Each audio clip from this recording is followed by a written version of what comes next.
council members, you may recall in a previous work session, we all talked about how to best deal with development current concerns along the 15501 corridor.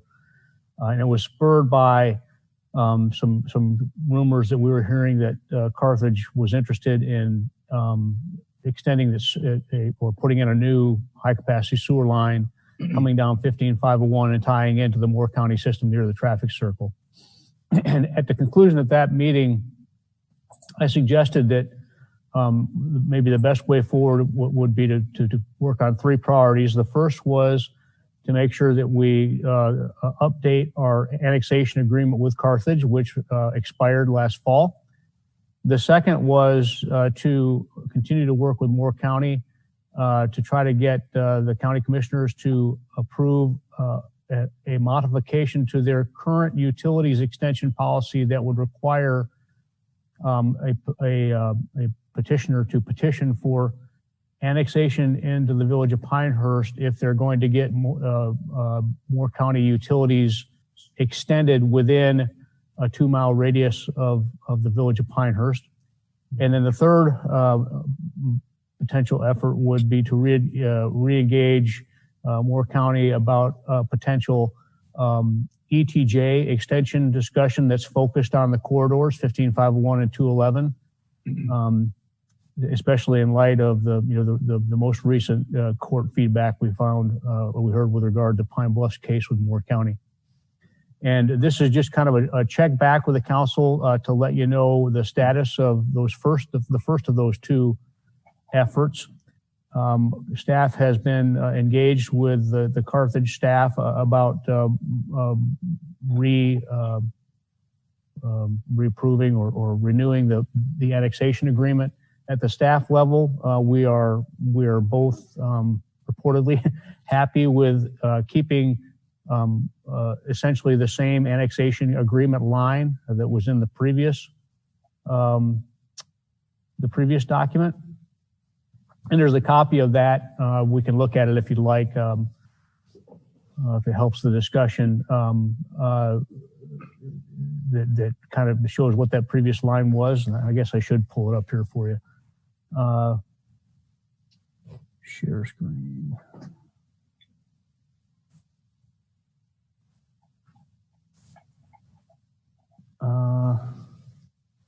That's not what I thought it was. Here we go. Yeah, here we go. So this is that line, and this here is 15501. I think you can see what me move my cursor. Is that right? Yes. Okay. This is 15501. You can see Highway 73 coming over here, and it does that jog. There's those two traffic lights on 15501. Then it crosses over here to McCaskill Road. This squiggly line that was the northern extent of our previously agreed upon transition line is the Little River. And as you see, it traversed from vicinity Murdochsville Road along the Little River over to 15501, then south, and then headed back east on McCaskill Road. And so anything to the generally north of that line, the agreement suggested that Carthage would have the opportunity to annex, and anything to the south of that line would be the village of Pinehurst's opportunity to annex. One of the things that Darren is trying to clean up with regard to this is that, just having this line end over here, particularly on the west, tied into nothing other than a road, it's kind of inconclusive. It would be more clear, more definitive if we could tie this into, we could tie this back south, heading back toward the village limits to the south, and then maybe go up here somewhere to the north and tie into what's more properly Carthage's current municipal limits up there. And so the idea would be that anything to the east of Murdochsville and to the north of the Little River and this line would be annexable by Carthage by right, at least when compared to the village of Pinehurst. And then conversely, anything down here to the south of the Little River and west of 15501 and to the east of Murdochsville Road would be, we would have the right, if you will, to annex versus Carthage. I think Jane asked a good question in a little email dialogue earlier today about what about this area over here, whether you use this diagram or what the cleaner copy that Darren's trying to work with the folks at Carthage. And the reality is that you can't define everything as being either Carthage's purview or ours. You have to end the line somewhere, and so you try to do it in a place that makes sense. And in this area out here that's unagreed upon, if you will, the notion is that either municipality could annex in theory, but we're still both governed by the general statutes and the limits that they place on satellite annexation.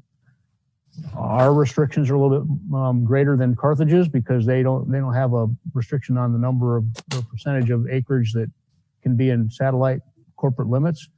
But we both still have to abide by a couple of key factors. First, it has to be within 3 miles of your corporate limits, and the second thing is that a parcel cannot be closer to the main municipal limits of another municipality than it is yours if you're going to annex. And so, with regard to this area out here, somewhere out here there's a line that just based on where our nearest corporate limit is versus Carthage, points to the south are automatically things that Carthage can't annex, and there are places to the north where automatically we can't annex, if that makes sense. So I thank you for the opportunity to clear that up.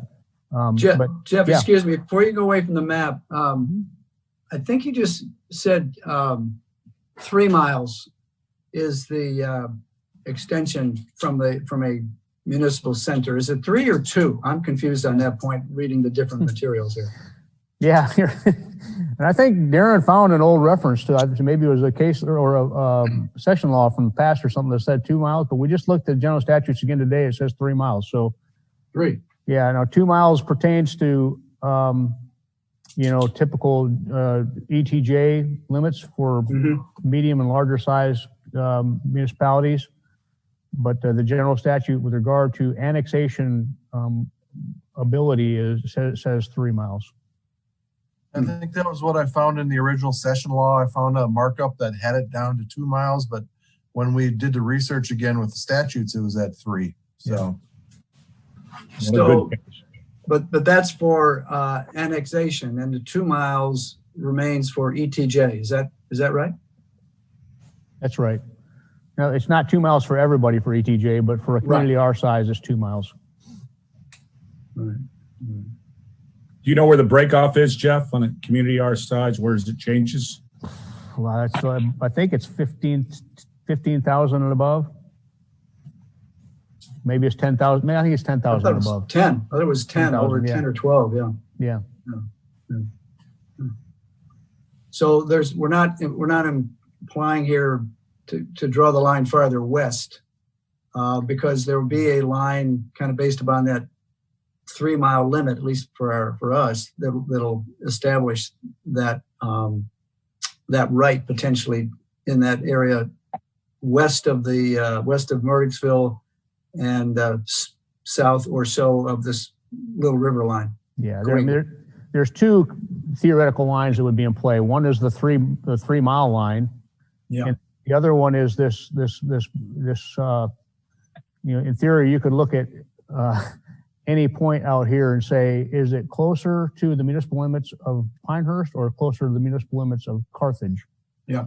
And that would govern who would, as long as it is also within 3 miles, would have the ability to annex that property. Okay. I'm going to John. Yeah. I'm working on refining that map a little bit. We're going to try and pick a point a little bit to the west that's going to follow some property. That'll follow some parcel lines and some road right away. So once I get my refined map, it'll become a little bit clearer, because this map really needs to blow out to show, or to scale out so you can see the boundaries kind of more of this out here. Correct. Yeah. So I'm going to have that refined map in the next couple of days. So Darren, you're suggesting extending this line further west and then doing this kind of a north-south boundary Correct. somewhere out here. Correct. And once I give you that, once I get you that refined map that's at a higher scale, it'll become a little bit clear. Yeah. Thank you. Okay. Before I move off this, is this, does council feel that we are headed in the right direction on this? Hey, Jeff, I just some clarification. We're doing this to protect our corridor, right? Yes. Okay.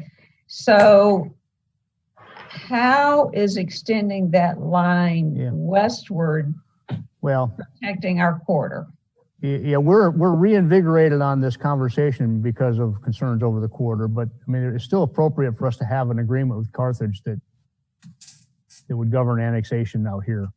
Okay. And under the old agreement, are we trying to expand the borders or expand the property that's subject to our annexation by this new agreement?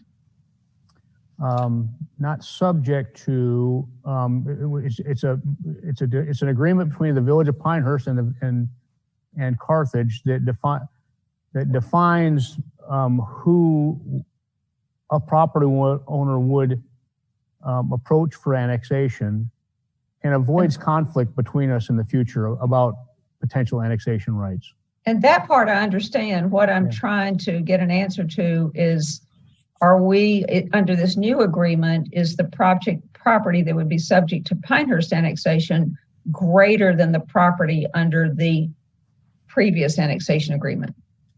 No. What we might have is a little more clarity on some of this property out here.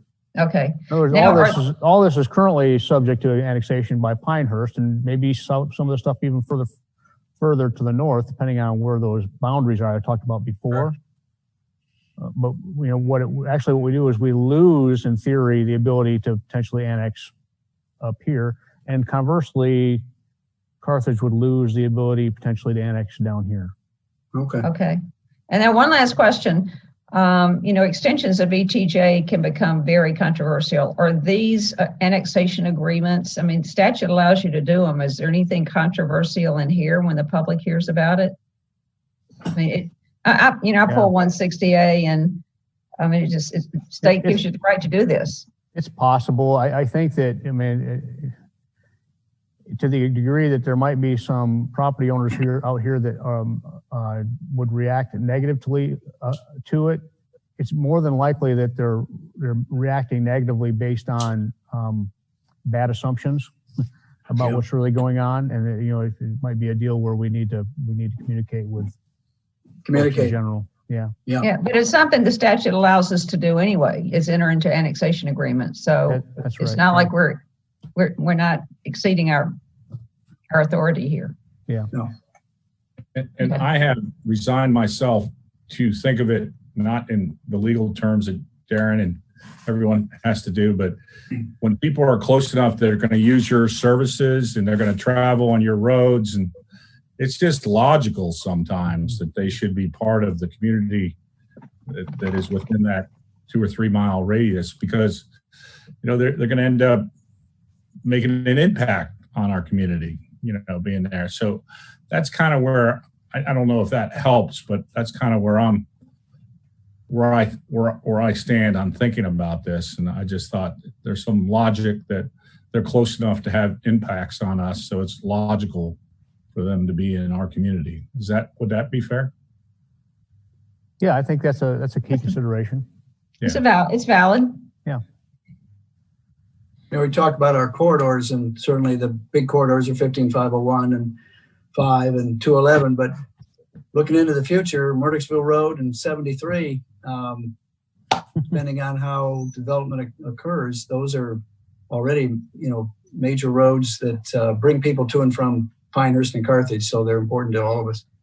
John, that's a great point, because when you drive out Murdochsville now, it's shocking how much development's going on out there. So that's a real good point. Yeah.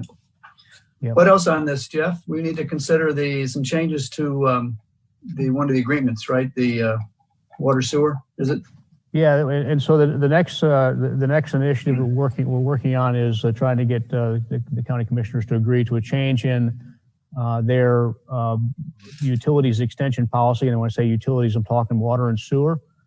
As I said, that would require property owners or developers or both to petition for annexation if they're looking for extension of those utilities and they lie within 2 miles of the village limits, obviously subject of annexation agreements that we have with other communities.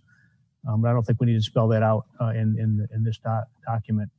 A few weeks ago, time was flying, but a few weeks ago, I think it was, myself and John and Frank Quiss and Wayne and Judy, correct me if I'm wrong, but I think you and Catherine Graham may have also been on that call. We talked about this subject. Again, we got the feedback that they're generally receptive to having this conversation. And Frank and Wayne agreed to put this on a future county commissioners work session agenda.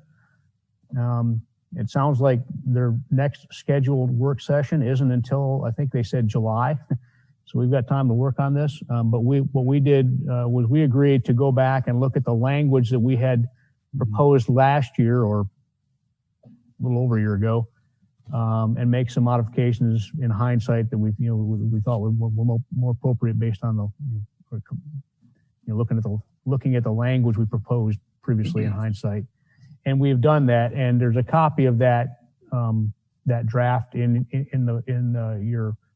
your agenda packet.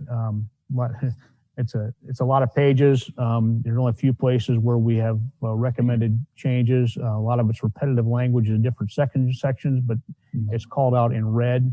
If you didn't have the opportunity to see that, because again, I think we've got plenty of time to work on this. I don't know if any of you have any comments or suggestions based on what you have reviewed with regard to this to date. The one thing I see in the red line portion, which is what you're drawing our attention to, is that the current version reads the village manager will do this and that. Now it's the village council. Isn't that the major change in each of these, Jeff? No, it's still, it always said the village council would approve a petition. Approve, yeah. There, in a previous edition, there was something about, I don't know, checking with me first or something like, I don't recall That's what it was. at. It was kind of a silly bit of language that didn't need to be in there. Yeah. And it would probably be inappropriate for a policy to make it perceived that I have some gatekeeping authority on that. So we took that language out. Yeah. And Jeff, some of the red language, like on page 6 and 15, reference that 2 mile limit. Should that be 3 miles? Yeah. You can make it anything you want, or what the county commissioners want it to be. I mean, based upon what you were talking about earlier, the 3 miles. Yeah, the general statutes allow us to do satellite annexations out to 3 miles. It doesn't necessarily mean that we want to be aggressive about this with regard to water and sewer extension. In other words, if there was something out there between 2 and 3 miles, would you annex it anyway? Mm-hmm. Based on just the logic of the situation, because when you annex it, you got to provide services to it, and so it could be 3. It could be what you think is appropriate, but we suggested 2 in this draft. Okay. And just to be clear, if it was to do with Carthage, then they signed the agreement. It'd be 3 miles in that direction anyway, right? If they were in this, I thought that was 3 miles. Is that? No, I'm sorry. Maybe I'm wrong. That's what I was confusing too. The general statutes allow. Yeah, the general statutes allow annexation. The Carthage proposed Carthage. Line. I don't think there's anything in the annexation agreement with Carthage that says 3 miles. The 3 mile reference comes from the general statutes. Yeah. Okay. In other words, it's permissible to annex out to 3 miles. But for this development ordinance, your recommendation is 2 miles. Yeah, I mean, and again, it could be 3. I don't know that you would ever seriously consider an annexation 3 miles out there, just because satellites are further out, costly to provide services to. So Well, Well, that's good explanation. This covers both citizen-initiated and developer-initiated Mhm. circumstances, as I see it, Jeff, right? Yeah, that was the intent. And, some of this language is kind of difficult to interpret in their existing policy. And so we stuck it in all pertinent sections just to make sure we try to cover all bases. But I think some of this will come out in negotiations with regard to what they really mean by Mhm. Mhm. the language in their policy. I guess the one thing I'd like to reflect on as we work on this over time is does this require us to annex a property? I think we talked about this before, and I've forgotten how we left it, but as opposed to not annexing, but including it in the ETJ. ETJ would be a separate subject. Mhm. But as you see, each one of these paragraphs concludes with a sentence that says, should the village council approve the petition for voluntary annexation, Yeah, the village planners would regulate development of the property. So right. there's no requirement for the village council to accept the petition. You're given the opportunity to accept annexation. But Jeff, that's always been the case, right? In the voluntary It's annexation? always true, yeah. Yeah. But it's a good point to make because the general public doesn't necessarily understand that. Is there situations where we'd want them voluntarily to be part of the ETJ and not part of the village city limits? Is that situation? Could you see that situation ever arising?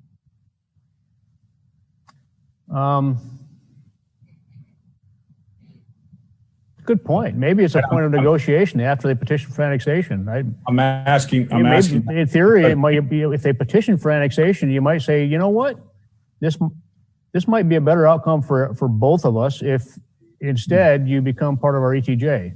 Yeah. So maybe that's Darren to think about that, and maybe it might change the language because it's less aggressive and it's just about quality and congruency. Sometimes it's about services and taxes. Any services there has to be taxes, but Right. no, I don't know if it always does. Isn't the main motivation for annexation services? Yes. Yeah.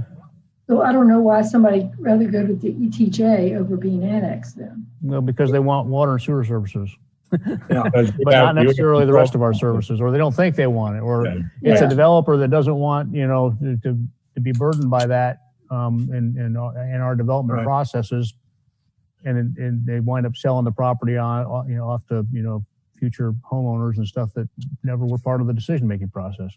Yeah. And I would say that's the other very much on my point. That was the point I was trying to get to about it. Sometimes it might be beneficial to just do it in the ETJ concept and others in an annexation potentially. But I'd like to, we ought to research that and see if we can't be allowed to do it that way. Yeah, and I don't think it wouldn't require a change to the language because you hold the leverage if the requirement for a petition for annexation is there. Right. And I don't know if it ever come up. But annexation the fact that annexation would be the requirement might drive some developers or citizens the other way. They might feel, well, I don't want a petition to be annexed because I don't want regulations, but or taxes, but I have an ETJ situation where we would control the development and the services could be provided anyway. Yeah, it's something to consider. We'd control the streetscape too, wouldn't we? Even in the it'd be subject to all of our development. So I mean that is the reasoning that I don't think would ever occur, but I just thought it was something worth talking about now instead of later. So Darren's doing more research on some of these points anyways, on some of this, Jeff, as I hear it. Yeah. And he may have thoughts on that particular question. I don't know for sure. I don't want to speak for him. All right. No, I don't have any thought. I mean, if you're going to get the service, most of the people are going to want either ETJ to get the zoning changed so they can get generally the development density that they're looking at. So at that point, once they get the development densities or land use that they want, then you just have to look at what's the benefits of actually being in Pinehurst proper. What type of services do you get for annexing versus staying in ETJ? And I'll have to look into that a little bit more to see what some of those nuances are, and I'll do a little bit more research on that. Thank you. So Darren, we do have you some time to present this to the commissioners because they're not meeting till July. So we can have a couple meetings of our own to give you further direction after Darren's reporting. Okay. Is there anything else you wanted to do on this tonight, Jeff, other than apprise us of these potential changes and how the map works and all? No, it's just intended to be kind of a status check and see if you had any input, like the ETJ potential. It's something that's a good thing to look into. Jane, go ahead. I have a couple. Thank you. Is Carthage still running a water or sewer line down 15501 to the traffic circle? We believe so, yes. Do they expect us to pay for it? No. But they might be open to us paying for it. And I say that tongue in cheek, but I mean, they're and it's expensive. But if we pay for it and we own it, then we automatically control development that might want to tie into it. Yeah, that was our bargaining. Yeah. So how does that coordinate with the county's water and sewer system in the area around 15501? I mean, who's in charge of water and sewer there? Is the Carthage new utility line meant just to run a line down to the traffic circle because that's where the source is, and then it's only going to serve Carthage proper? And is the county system serving all the folks in between, kind of? Currently, it's not real clear to us with regard to the degree to which the existing county system has capacity for additional load. And in fact, Carthage is doing this because they're concerned about their ability to build out primarily Little River, but other areas that are currently being contemplated for development around Carthage. And I don't know the degree to which this line, as it's currently anticipated to be sized, would accommodate further development along the 15501 corridor in addition to that. But in theory, it can be sized to fit anything. I don't know if that helped answer your question. Are we being asked to or considering to support the county's water or wastewater systems financially? No. Okay. Are there, do we know whether there's sufficient sewage capacity at Adler and sufficient well capacity for developing all this stuff with a whole bunch of high density whatever? All of what stuff? Land. All the land between. I don't know if you could develop every acre that to the north of Pinehurst with existing capacity, if that's what you're asking. I know that that the county has East Moore Water District that runs lines to the west off of 15501 that provides a fair amount of capacity. I don't know the degree to which their existing, as I said before, their existing sewer lines can deal with capacity. It was not clear to us, for example, when that shopping center was being contemplated at the corner of 15501 and Juniper Lake, whether or not their sewer lines could accommodate that project. I'm sure they figured that out, but I don't recall hearing an answer. Okay. Do we know why the county is not interested in having a third highway overlay zone with less intensive commercial uses?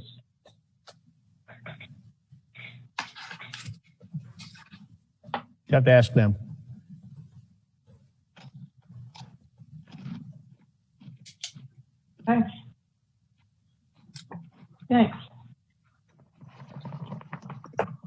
Any other questions from council? Judy?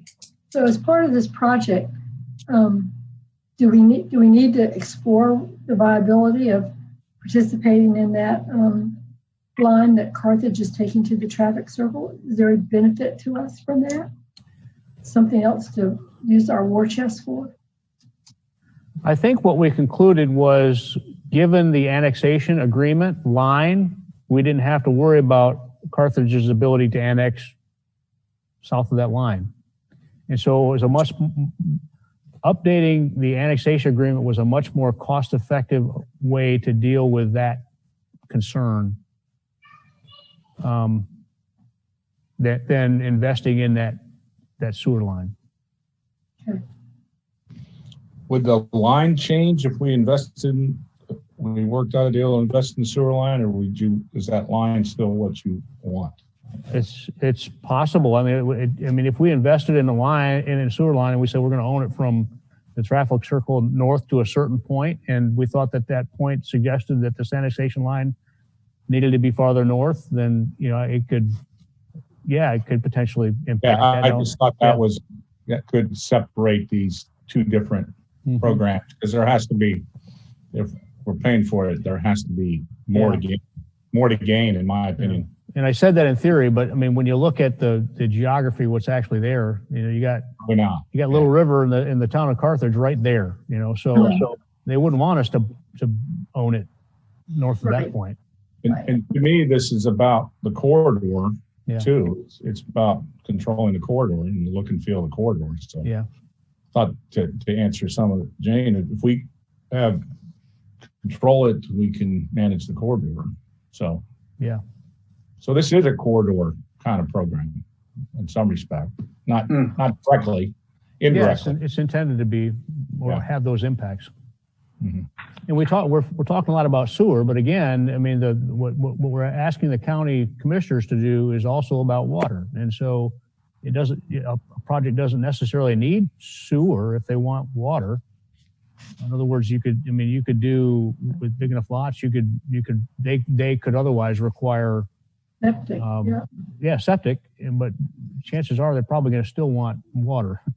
Not necessarily, but they probably will. And if they did, then we would still have that point of leverage.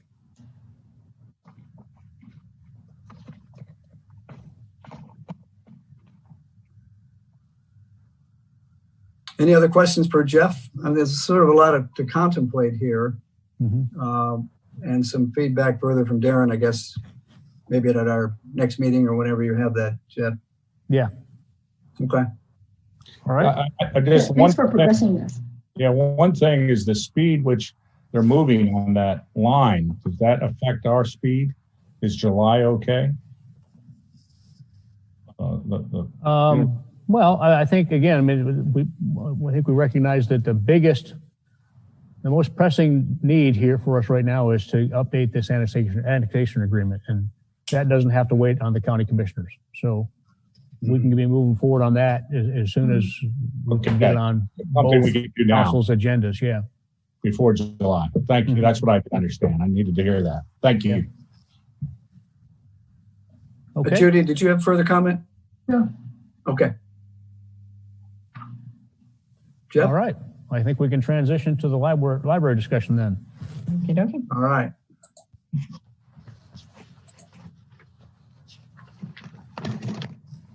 All right. Can everyone hear me? Yes, ma'am. Great. I'm going to share the screen for just a minute. As you saw in the agenda item memo that I posted, I have revised the draft library needs assessment background information document based on your discussion at your May 12th work session. I indicated in that cover memo the key changes that I made. The first was to revise the benchmark comparisons to towns between 15,000 and 25,000 in population. And then I added the financial benchmark comparisons that I was able to obtain from the State Library of North Carolina, public databases, and also added in the public input that we've received thus far through the online survey, community conversations, public input meetings, and personal interviews. So basically what I did is I took your feedback and input from the last meeting and tried to incorporate that into the attached background information. We were short one council member last time, if you recall. Kevin Drum was excused on vacation. And so he's not had, I think, as much time and exposure to the document maybe as other council members have. But at the last meeting, you also asked me to go ahead and propose a revised ETC survey. So I've included that as well as the cover letter, again, based on some feedback that we've heard from council members thus far. And over the last few days, we have received a couple of emails from different council members. So, John, we can handle this however you feel is best. I do know that there are differences of opinions about what's in the background information and what needs to be there, and we can go around to each individual council member, and you can point me to pages that you would like to see some changes, or if you have questions, we can handle it that way. Do you think that'll be all right, council? Any strong feeling one way or the other? I think there's some question. I think Kevin raised it about whether we ought to continue to focus on the background and then move from there to the ETC survey, et cetera. But I'm not aware of what other direction council members may have on that. Okay. So are there any changes? Did I meet your needs in giving you the information that you asked for at your May 12th meeting? Well, I have to say there was a big data week with the financials, and I had a printing problem, and I'm a little behind. I've only got one read through this document, so I just want to apologize for that. And I could use some more time with it, but looks more like a fact document. So I appreciate it.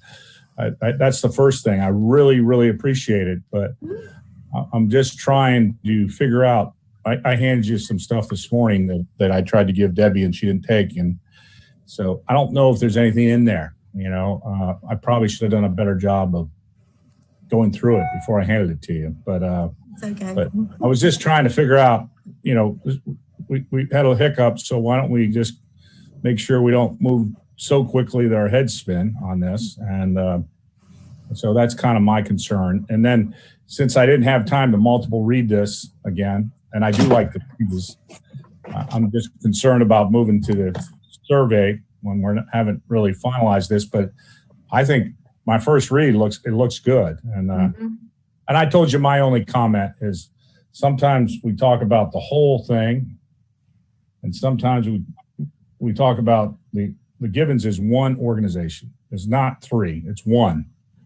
And sometimes we talk about all three, then sometimes we talk about only the library, and it gets very confusing with the data, and especially the finances for me. We have square footage on all spaces. Looks like there's over 12,000 square foot controlled by them, and which is data I didn't have before, which I thought was neat to have in here. But then the finances, all we have is everything finances. We don't have the breakdown, so we don't understand the financial breakdown. So sometimes we're talking about the whole thing, sometimes we're talking about part of it, and that's the only thing that I'm having a problem with now, because I'm trying to figure out what do we need answers from. And I want to say, I was trying to figure out why I didn't like some of the questions, and Judy made a great point. Square footage doesn't mean delivery of needs. So asking the square footage It's really about need. And then, and so I'm just making sure that when we ask the public for information, that we make sure we're using the survey to fill in the holes we need to get filled. Because we have some data, and then there's some questions we have.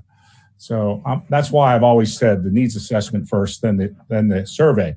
I'm not trying to drag my feet. I think it's got to get done soon, but I was hoping that that I could reconcile those issues that I brought up.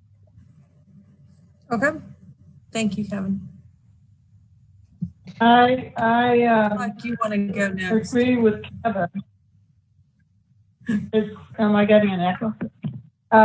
I agree with Kevin that we need to take the time to make sure we're doing it right. And it's complex. And one thing that has occurred to me is that although people are familiar with the given, they're familiar with its size, they're familiar with how many books it has and so forth. So because of that familiarity, it's a good reference point for, what kinds of services and how much availability of books, and you got something to judge against. But other than that, it seems to me that if we're going to establish a municipal library and fund it with taxpayer money, that it's going to be our library to run the way we want to, and that it's really going to be that's different from saying, well, we're going to fund the given. I think if we separate those two things out and say, well, we're going to make a clean start here, then it becomes a lot easier to ask, what do we want, rather than trying to hang on to the given model, which has its own complications and so forth. Kevin is pointing out. So that's one point I'd like to make. And the other, all the details of the ins and outs of the given situation, I don't think we even have to wrestle with. I think we just set them aside. And then the other thing is the benchmarks. And I'm glad that we've had a chance to see the benchmarks and that they've all been pulled out and looked at. But at our last, I guess was it a work session or a regular session? I don't even remember. Where we were talking about the library and talking about benchmarks, and there were just a few municipal libraries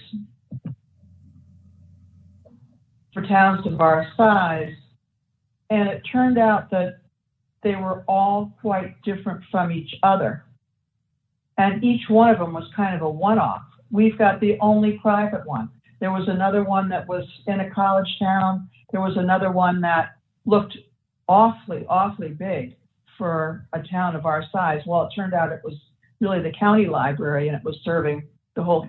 So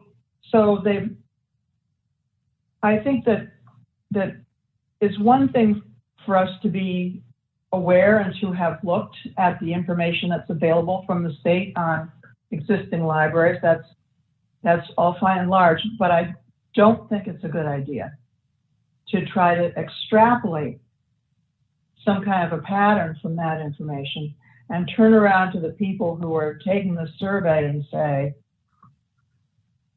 here's a template of what you ought to want based on our population or growth.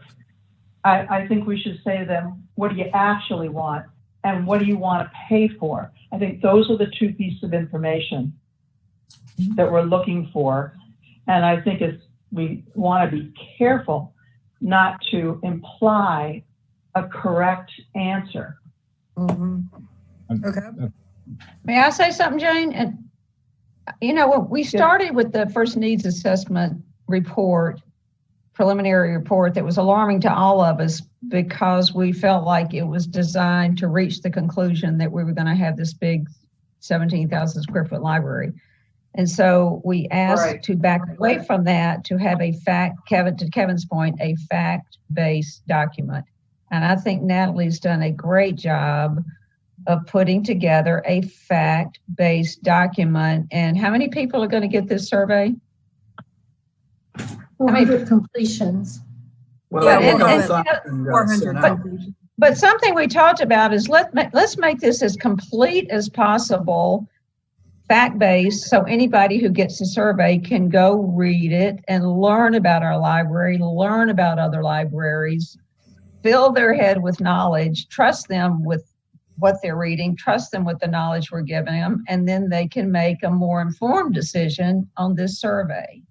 So I think we stripped away a lot of the bias. We stripped away, we just made it fact-based and as complete as possible.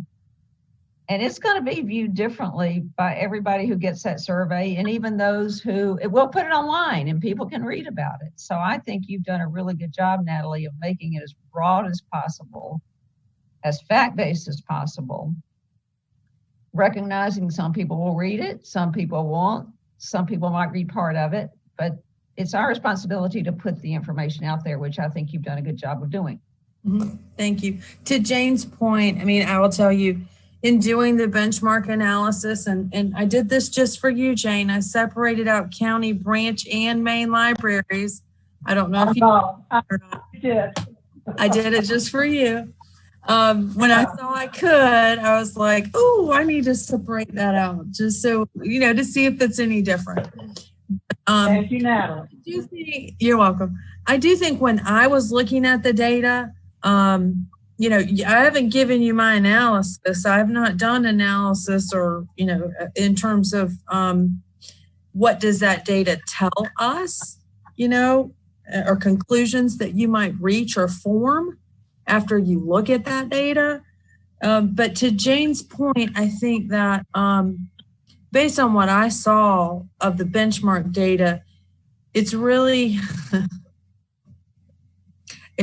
going to, I think, be hard for you to use a lot of it, because I feel like it's going to have to be a solution, whatever solution you choose, one that fits us. And we're not like a lot of those other places. Their circumstances are different than ours. So I guess what I'm trying to say is, Jane, I agree with your assessment of that. I do think it was helpful. It was informative. I was definitely much more educated about the world of libraries in North Carolina, after doing it. And hopefully people who read the report will be a little bit more educated as well. But I think it's what you do with that and conclusions that you form. You'll need to be careful, I think, with using some of that benchmark data.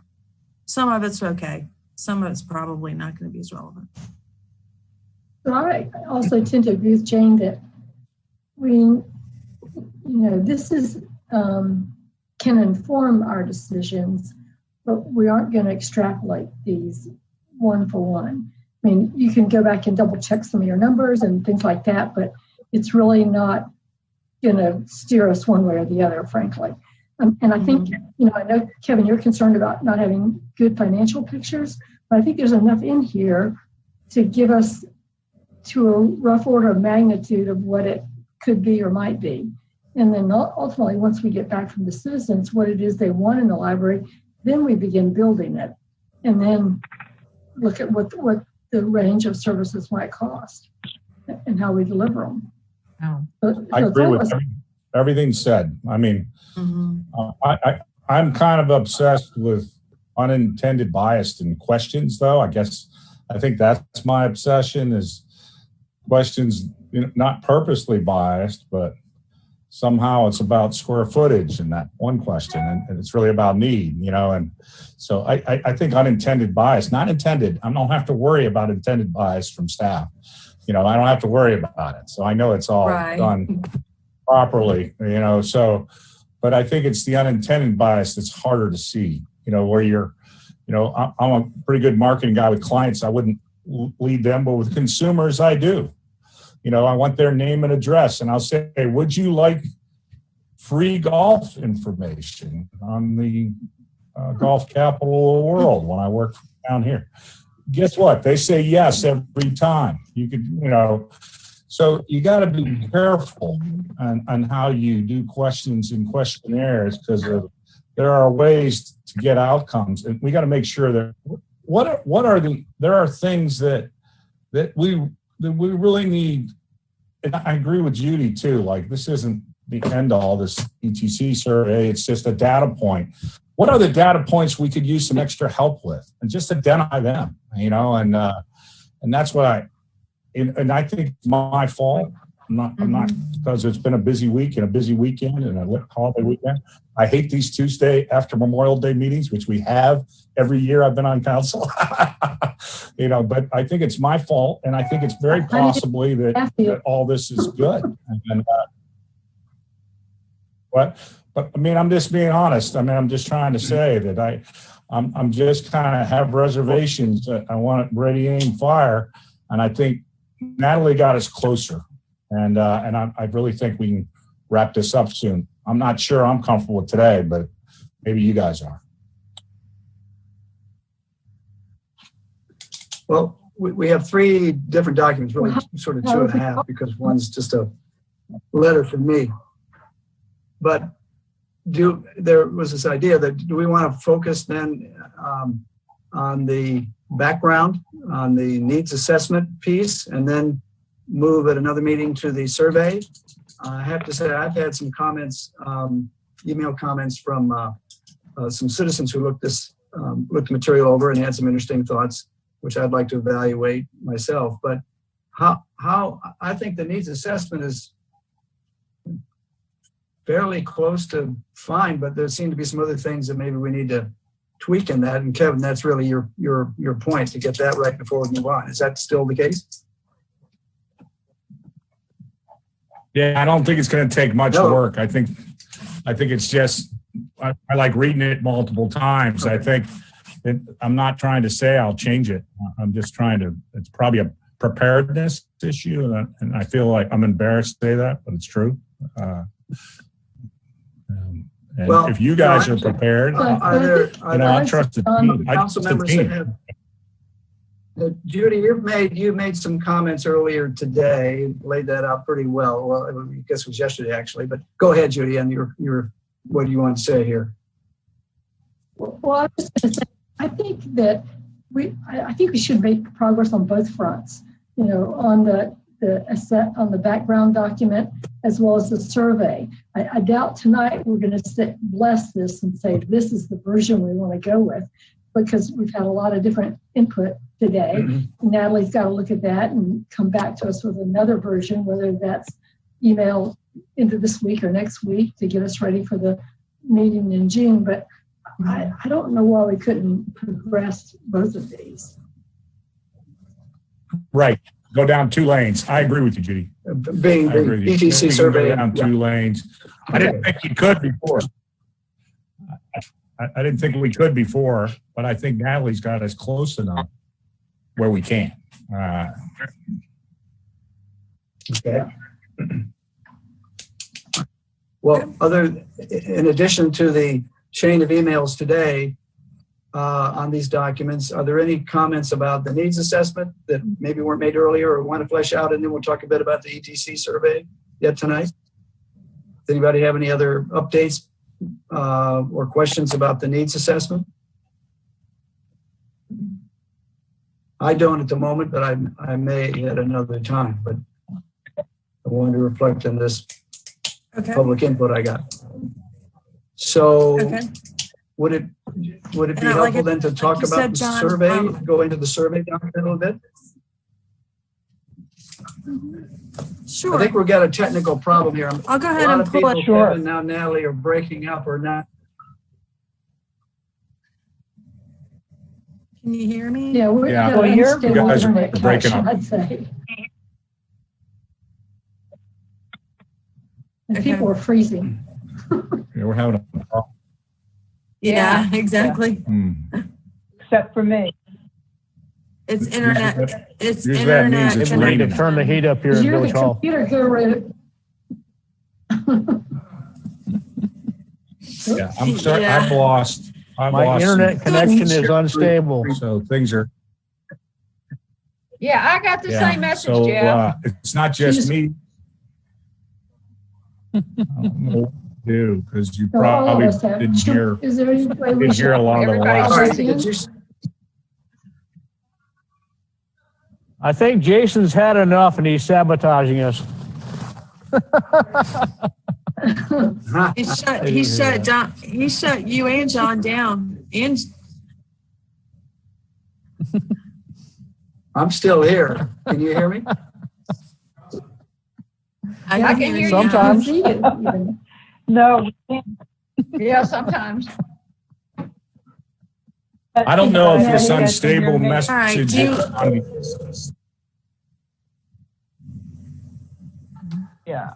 It looks like it's Village Maybe, Hall. yeah, It's maybe unstable.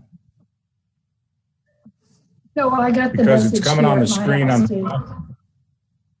too. Yeah, Can we Yeah, it's Zoom. reconnect? yeah. I'm sorry. Is that a? Will we need I know it's a Jason? Basically, it technical. just Jason comes- can't. What is? Jason says we can reconnect, yes.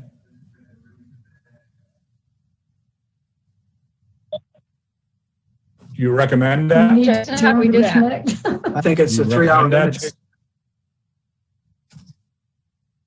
Well, I just- think it's a just like Zoom bandwidth reinitializing issue. your computer.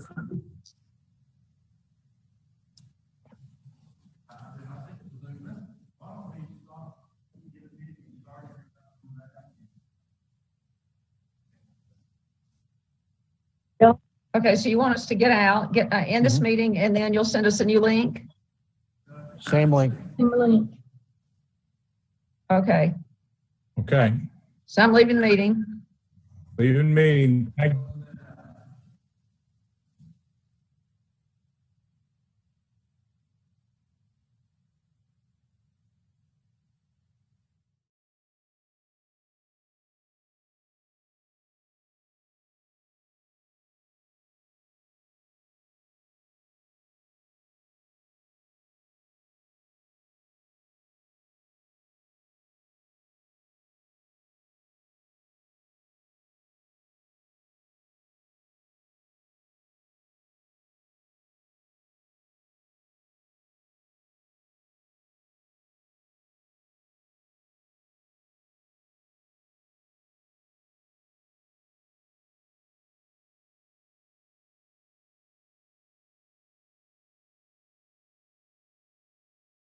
screens are getting frozen and lag.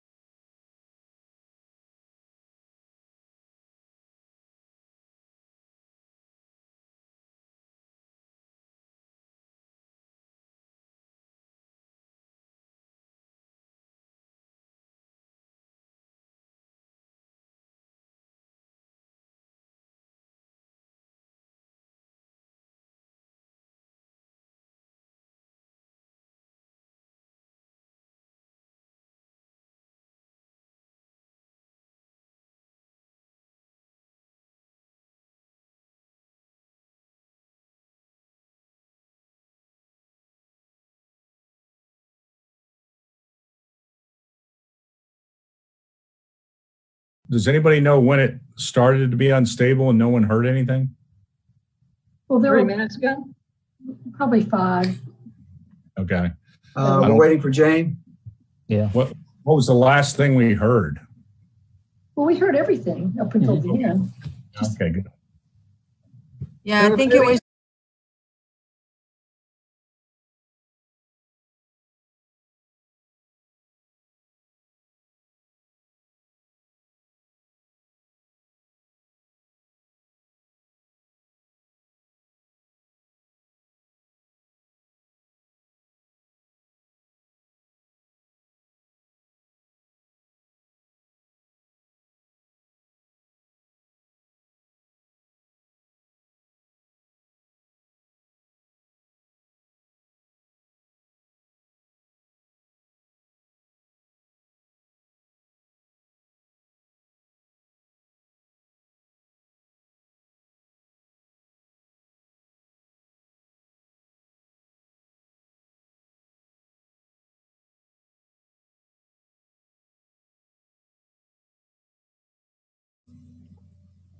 Hey, Natalie, I have a question it's on the survey, and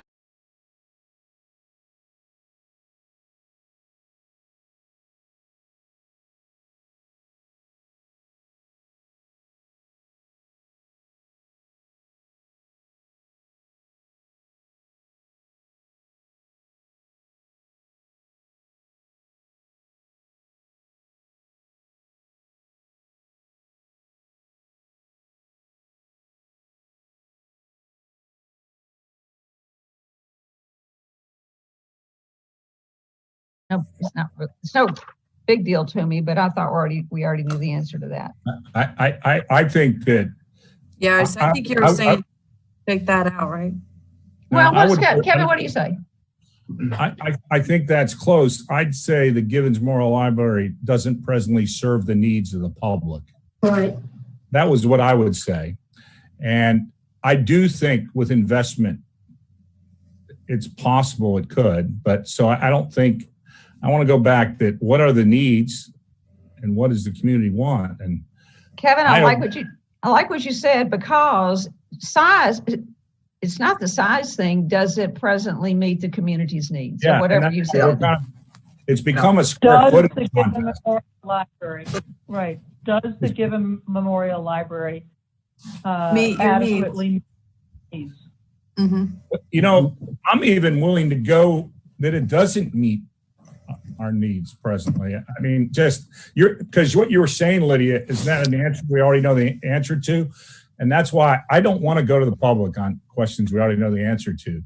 I think we're here not because it's too small, because it doesn't meet the present needs. That's kind of where and that's kind of where I'm at. Well, Okay, let's put it out there. Ask them. Yeah. I know a whole coterie of people who really like the cozy little Given. So, Oh, yeah.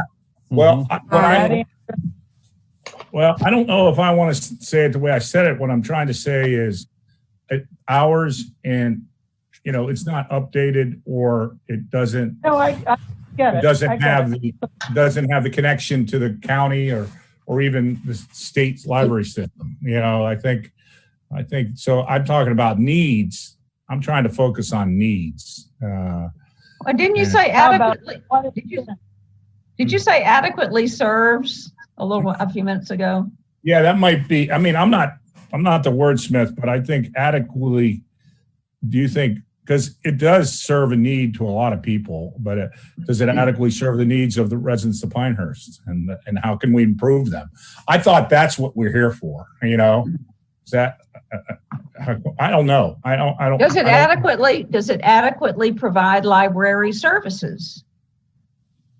I think you don't even really need this second bullet. Okay. You're I saying don't either.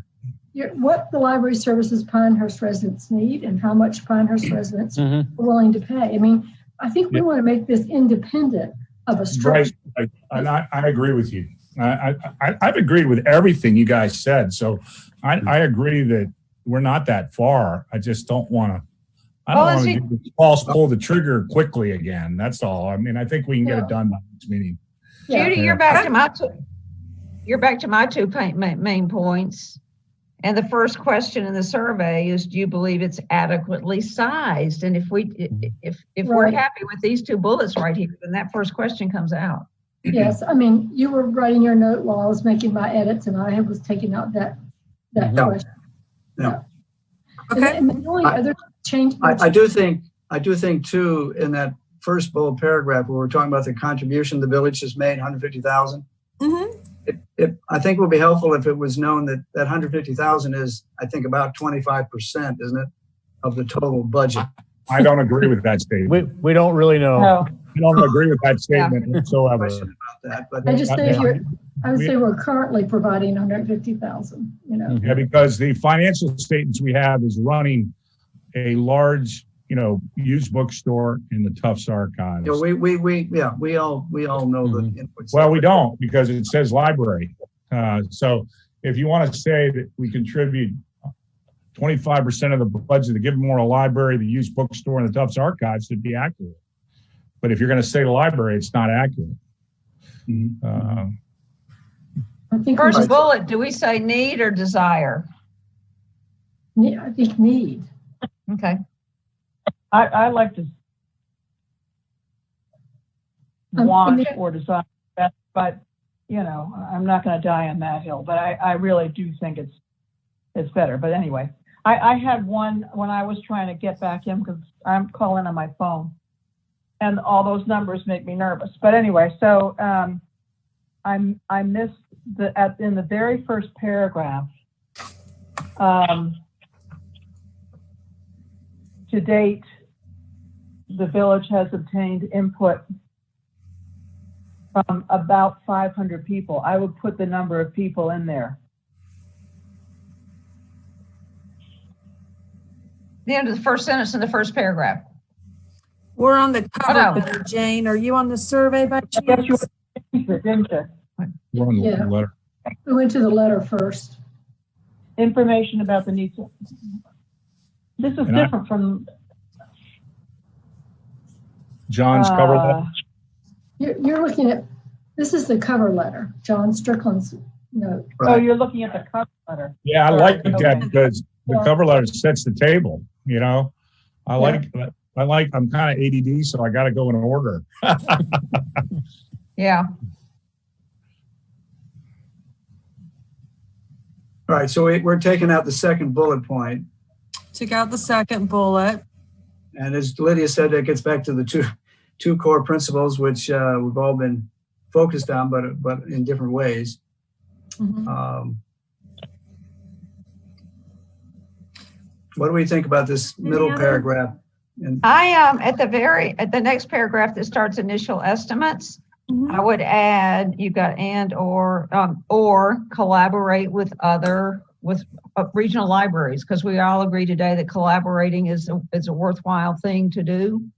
Mhm.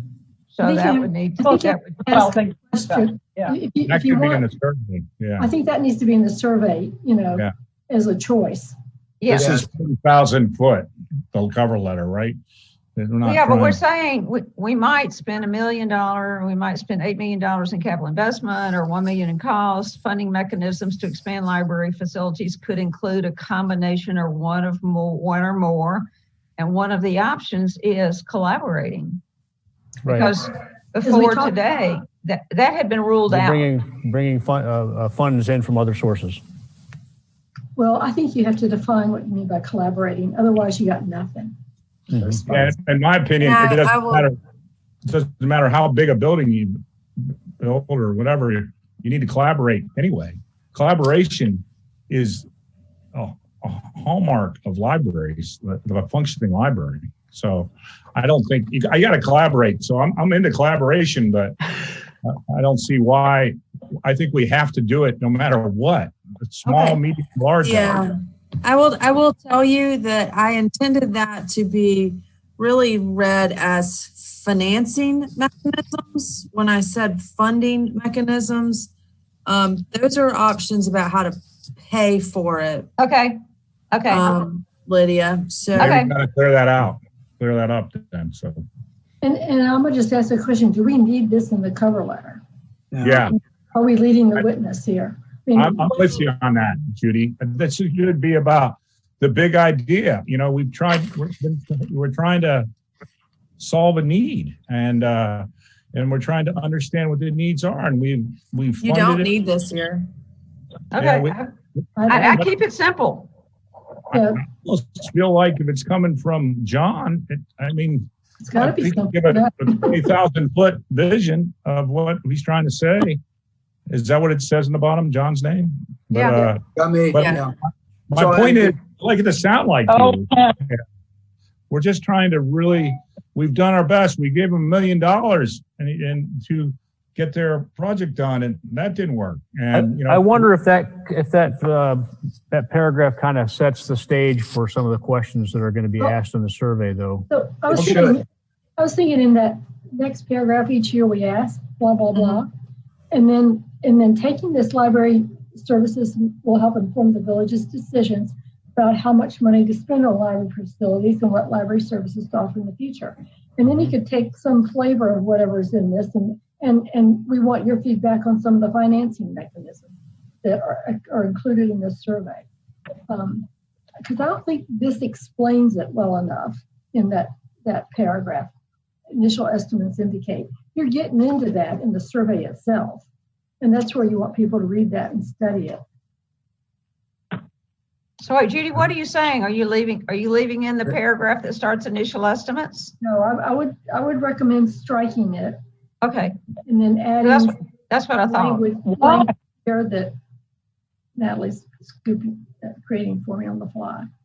Do you want to take out the whole paragraph, starting initial estimates, Judy, and replace it with something that Natalie's going to have in her mind?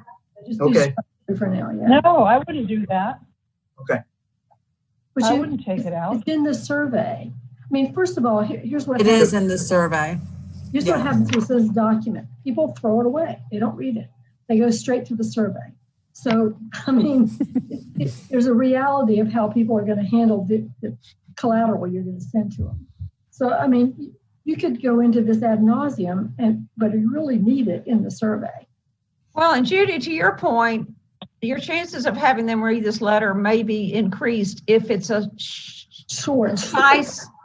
concise letter that just doesn't make their eyes glaze over. Exactly. And I don't agree with the statement that it needs assessments or help inform the village council decision about how much money to spend. I think it will be another data point. Okay.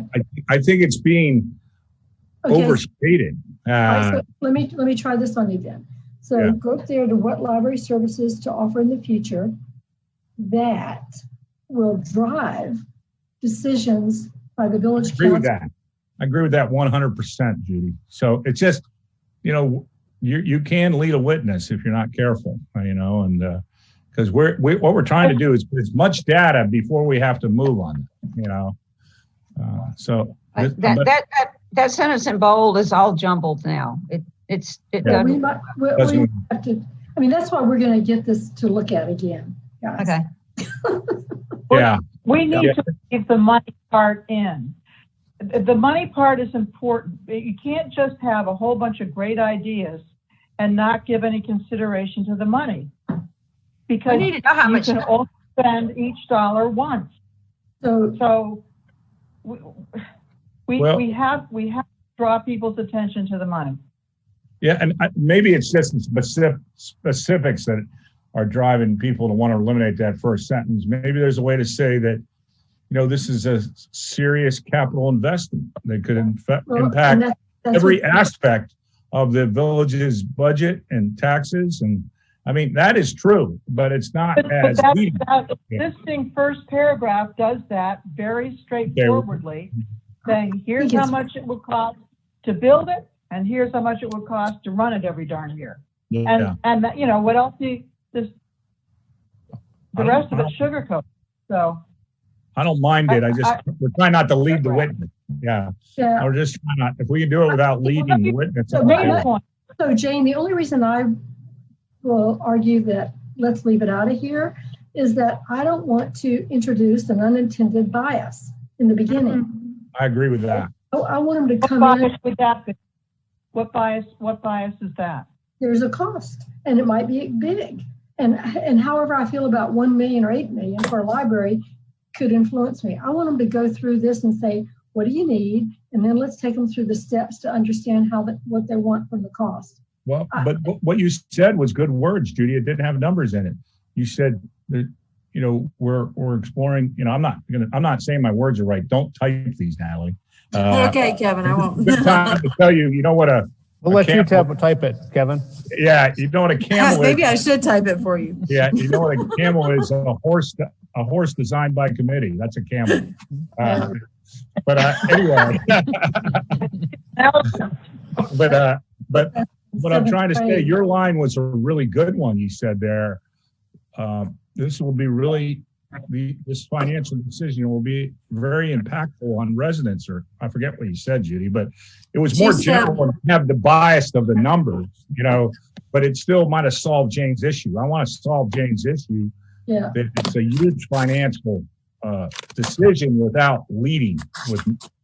In fairness, it's a big financial thing.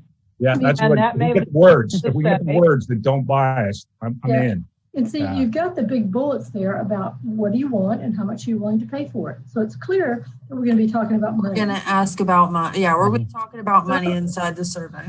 But I'm not, I think that, one, you want them to complete the survey. We need 400 completions for this. Hey, don't delete that yet, Natalie, please. Okay, I won't. I knew there would be discussion. I'd leave it in there. What I'd like to do is this. It's my letter, so I want to make sure I'm comfortable. Exactly. So, you have to sign. I think these changes are all right, but leave the strikeouts there. I'd like to reflect on that. Okay. Before, and I think we've got the other comments here in this letter. I think we're all right. I think we might want to move on to another. Before we move Judy on, had that. Yeah, please, Jeff. I'm sorry. The changes in bold on that sentence in bold. I think Natalie had that right to begin with. I think that the result of the survey will inform village council decisions about what library service to offer and how to pay for it. It will inform it. It won't drive your decision. It will inform. It's information that you will use. I agree with that word you said. That was informed. That was different than the previous words. It didn't say. No, it said informed before. Oh, no, it does say informed, but I would only change the order of it. It's got taking this 2020 Library Services Needs Assessment Survey will help inform the village council's decision about how much money to spend on library facilities and what library services to offer. I would switch it to say what library services to offer and how much to spend on providing those services. And I would go the reverse. What is it you want? Yeah. And what do you want to pay for it? That's right. Also, that $8 million, that's a library in one big building with all the bells and whistles. And people may not want all the bells and whistles. And they may want, let's say instead of 15 services, they want 10. And we put some here and some there. So it concerns me to say $8 million when that was based on a library that provided everything. Well, and one other point, what we heard in these community conversations where people wanted the basics. So I think that we could be miles away from 8 million. I agree. So, and I not only want fellow council members to be comfortable, I want Jeff and Natalie, and I want everyone comfortable with what we're saying here. We're just trying to make sure we don't do bias. We don't do bias. That's all we're trying to do. You might be able to do it better than us, Natalie. I do think, I do think that the very first sentence is leading. I'm going to have to agree with Judy on this one. I think that if you start telling them before you ask them what they need, how much it's going to cost, influence their decisions of telling you what they need. Yes, exactly. And I think that's problematic. And so I think Kevin, you're right. I think it's your unintended consequences. That specific sentence is included in the survey. So to your point, the cost information, the initial cost estimates are disclosed. They're just disclosed at the appropriate point in the survey. Okay. So I think that's a good point. I think my recommendation, and the same thing with the second sentence. It also is disclosed at the appropriate point inside the survey. So I would agree that whole paragraph can come out. It's really duplicate information shared a little too early in the process. The strike over paragraph. Yes, sir. Yes. Okay, I agree. Okay. You're going to take the whole paragraph? But you're going to deal with the financial thing in a general way, like Jane's talking about? Well, when we get to the survey. Yeah, when we get to the survey. Survey, yeah. All right, so let's just go with that for now.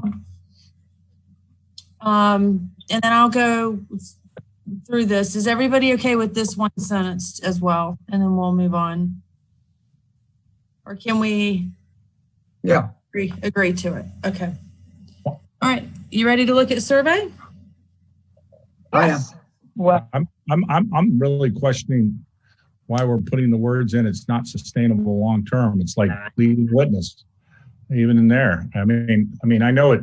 Maybe it just seems like we're leading unintendedly there. Well, I mean, if the given we're going to continue to operate while we'll be doing this survey. Yeah, Right, exactly. Right. I do think that's an important concept that people don't know a lot about, that it's just not a sustainable model. So I really do believe, and I think as mayor writing to the general public, that's a concept I should be mentioning to them. And then the survey takes care of the rest. Can I get Yeah, this? that's a screen? bridge from there. That's a bridge from back then to where we're trying to go, is that where they are now is not sustainable. Right. Right. Yeah. Are you ready to go to the, Go on. Let's go let's to the go- survey, I let's think. go to this survey. Boogie while you can. Wait, yeah, let's move. All right. You can see I changed the date from May to June, obviously. So planning to get it out in June. I think this is where we would take this out, this bullet out again, correct? Yep. You wanted to mirror, wanted to say what the letter says. It will. It will. I'll go back and make sure it all matches exactly. It doesn't need everything the letter has in it, does it? No, no, it's just in case they don't read the cover letter, they at least get the gist of it. Yeah, definitely It's very- worth reading. Yeah. Yeah. Okay, so this is where in the first paragraph, the second sentence, to date, the village has obtained input, and I would put the number of people What do you see? from about, is it 500? It's how it is. But Is that but the I number? think Whatever the exact Well- number is, can go in there. Yeah. 480 something responses to something or other, and then a few more people. So I'm not sure what the exact number is, but I think we have to give some kind of an idea of how many people have weighed Well, in. It might show the completeness if you separated it and said you had this many people in the focus groups and this many people in a survey. You know, it might show that how complete we're being. You know, does that make sense? It does, Natalie? but you're going to run out of space. Okay, I'm okay with that. I'm okay with that. And I think They you can read that. They can read that in the library background information at this website. Mhm. Yeah. Mhm. Has all the details, to your point, Kevin, on the background information, page 22. Page 24 tells them. Yeah. Yeah, so My you've got- point was, I thought it would be informative to tell them how much Yes, it's it would be. get to hear if you can do it in a sentence. But if you can't, Well, let me you know, just put these numbers here and see if I can squeeze it in. And we don't have to now. This will just be my note to myself to go back. Okay. 32. Is that okay? Yeah, that's good. You got the right idea there, and you'll fix it up. Yeah, I can fix that. it shows the seriousness, and in my Okay. opinion, yeah, Okay, good. Our due diligence. yeah, due Yeah. diligence. Okay. Yeah. All right, so we're good with that. And then we've got this 150,000. We've got the second bullet deleted, like we talked about. Right. Yeah, but Natalie, in that the Give Memorial Library located at is operated 501c3 that's privately funded with $150,000. Sort of makes it sound like our $150,000 is all the money they have. So I would just do something to the syntax there. Yes, So that's supplement. clear that it's privately funded, except that as well, the village gives them 150. Mm-hmm. And Okay. then, Village James, also provides $150,000 in annual funding. Yeah, currently, you can wordsmith that one. Okay, got it. Just reconciling it, which you could probably do, and probably Can better fix your own. that one. get rid of the with at the end of the first sentence. Oh, yeah. Privately funded, period. Mhm. Okay. And a space before that dollar sign. She'll get it. Yeah, okay. I will. Y'all ready to go? This is the question you want to get rid of, right? Did I hear this? Or did you say you want to change this to you believe the Given Memorial Library meets the needs of Pinehurst residents? That's what I would ask. I don't mind asking that. Okay. Does Yeah, anybody? meets the needs. Yeah. To me, it's all about need, and somehow it turned into wants. Is that what that's you're what- looking for there? And you need to take size. You got size up there in that blue caption. You need to take library services and operating hours. Library services, yeah. Yeah, they'll come out. Maddie will get that. So, Yeah, to me, that already takes some of the bias that I couldn't articulate well with you this morning, Natalie. Yep, I got it. Okay. And they'll come after services. Fix all that. All right, so now on 2, I would have changed that and said something a little more expansive. I said a traditional library provides access to books and periodicals, but larger libraries may also provide access to computers and other technology and may have spaces for quiet study, programs for children and adults, and community gathering spaces.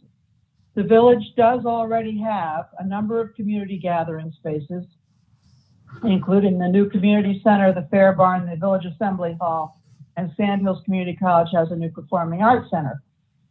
And I did that, and I already, I think, sent this to Natalie, but the reason I want to do that, okay, some libraries, to give the idea, some libraries have a little bit of stuff and others have more and more and more amenities, that it's possible to have a library with some of these kinds of things and not others.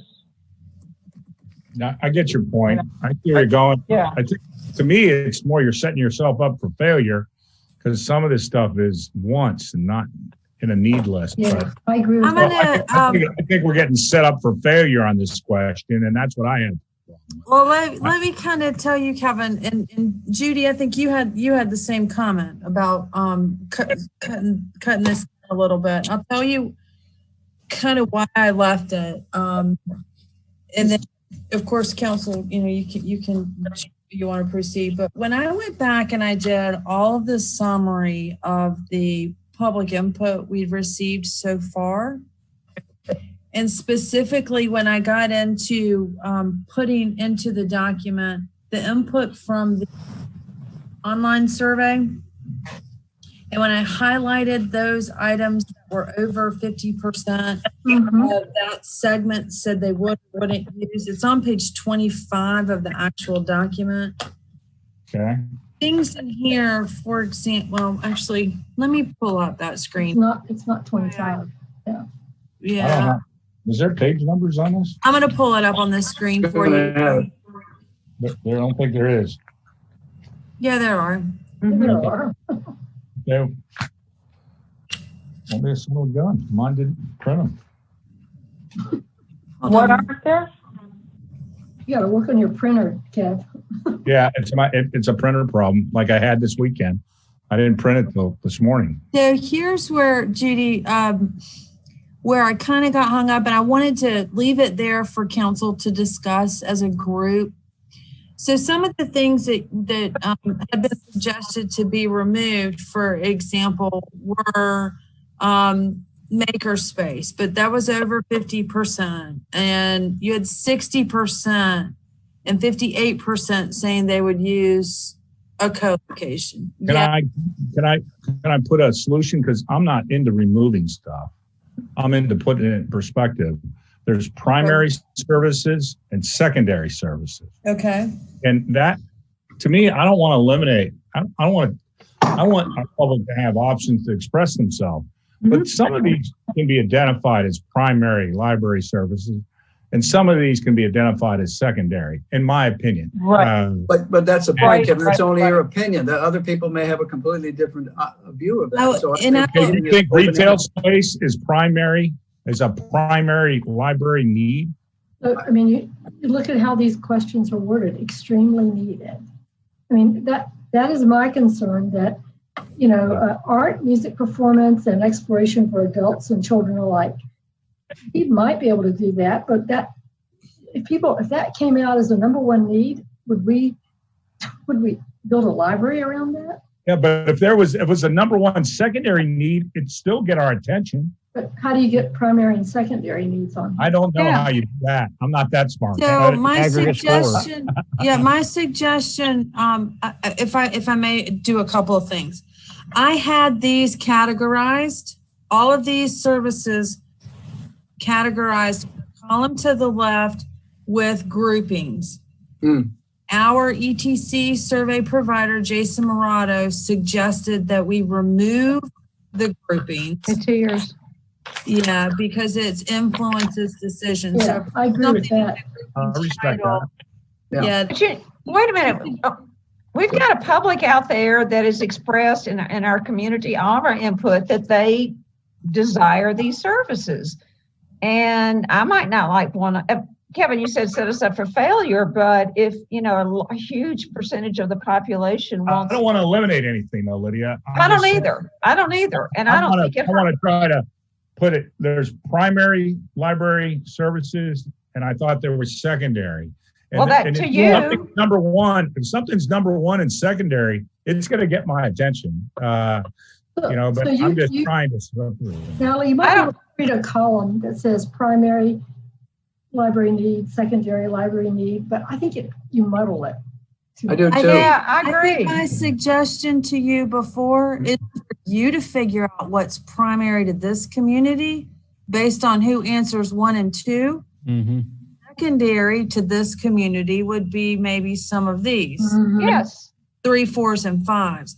So you determine what you believe is primary or secondary once you get the results. I agree with that analysis or that setup. I think that's Okay. exactly right.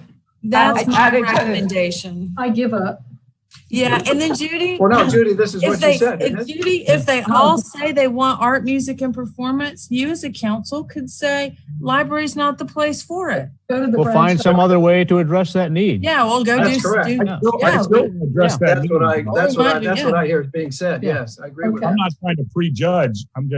What I'm trying to do is get the focus on the primary needs. What are they? Yeah. How do you define primary need? Right. I Let the don't- public I- tell you what the primary needs So are. Yeah, number let think one, so. I think the chart, the way it is we'll absolutely reveal what are primary and secondary, and that's for us to determine from that. Completely agree.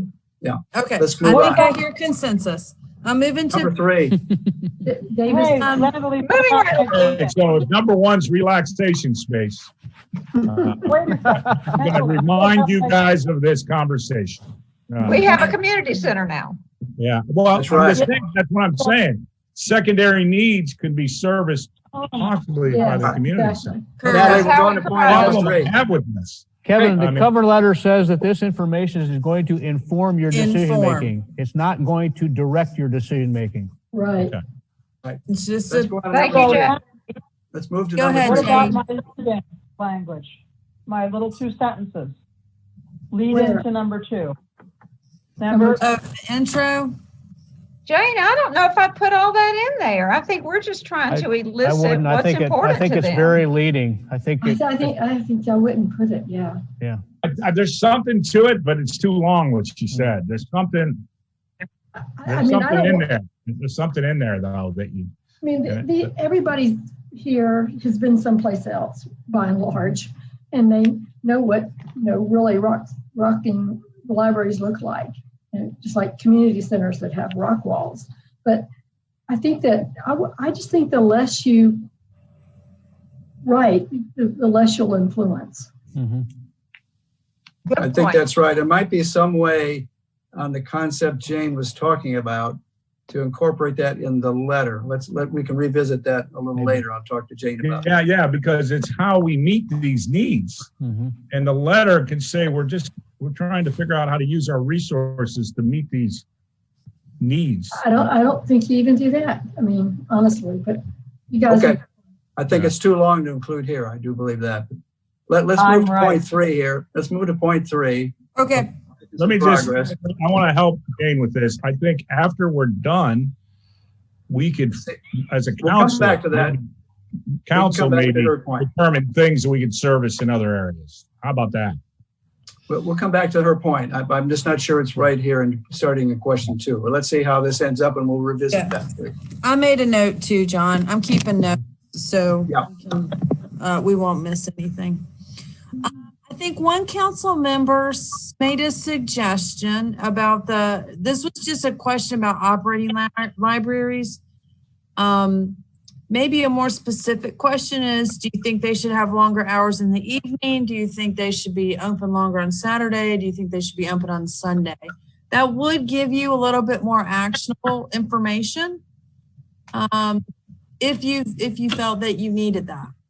Yeah, I think the longer hours sort of sits in your mind as during an average day. What I was hearing in the surveys were we need some flexibility there, more hours on a weekend, Evenings. maybe more hours in an evening. When I get home after I think I work. like that. Yeah. And Yes. I think this is leading though, in the sense that it talks about the givens. You know what?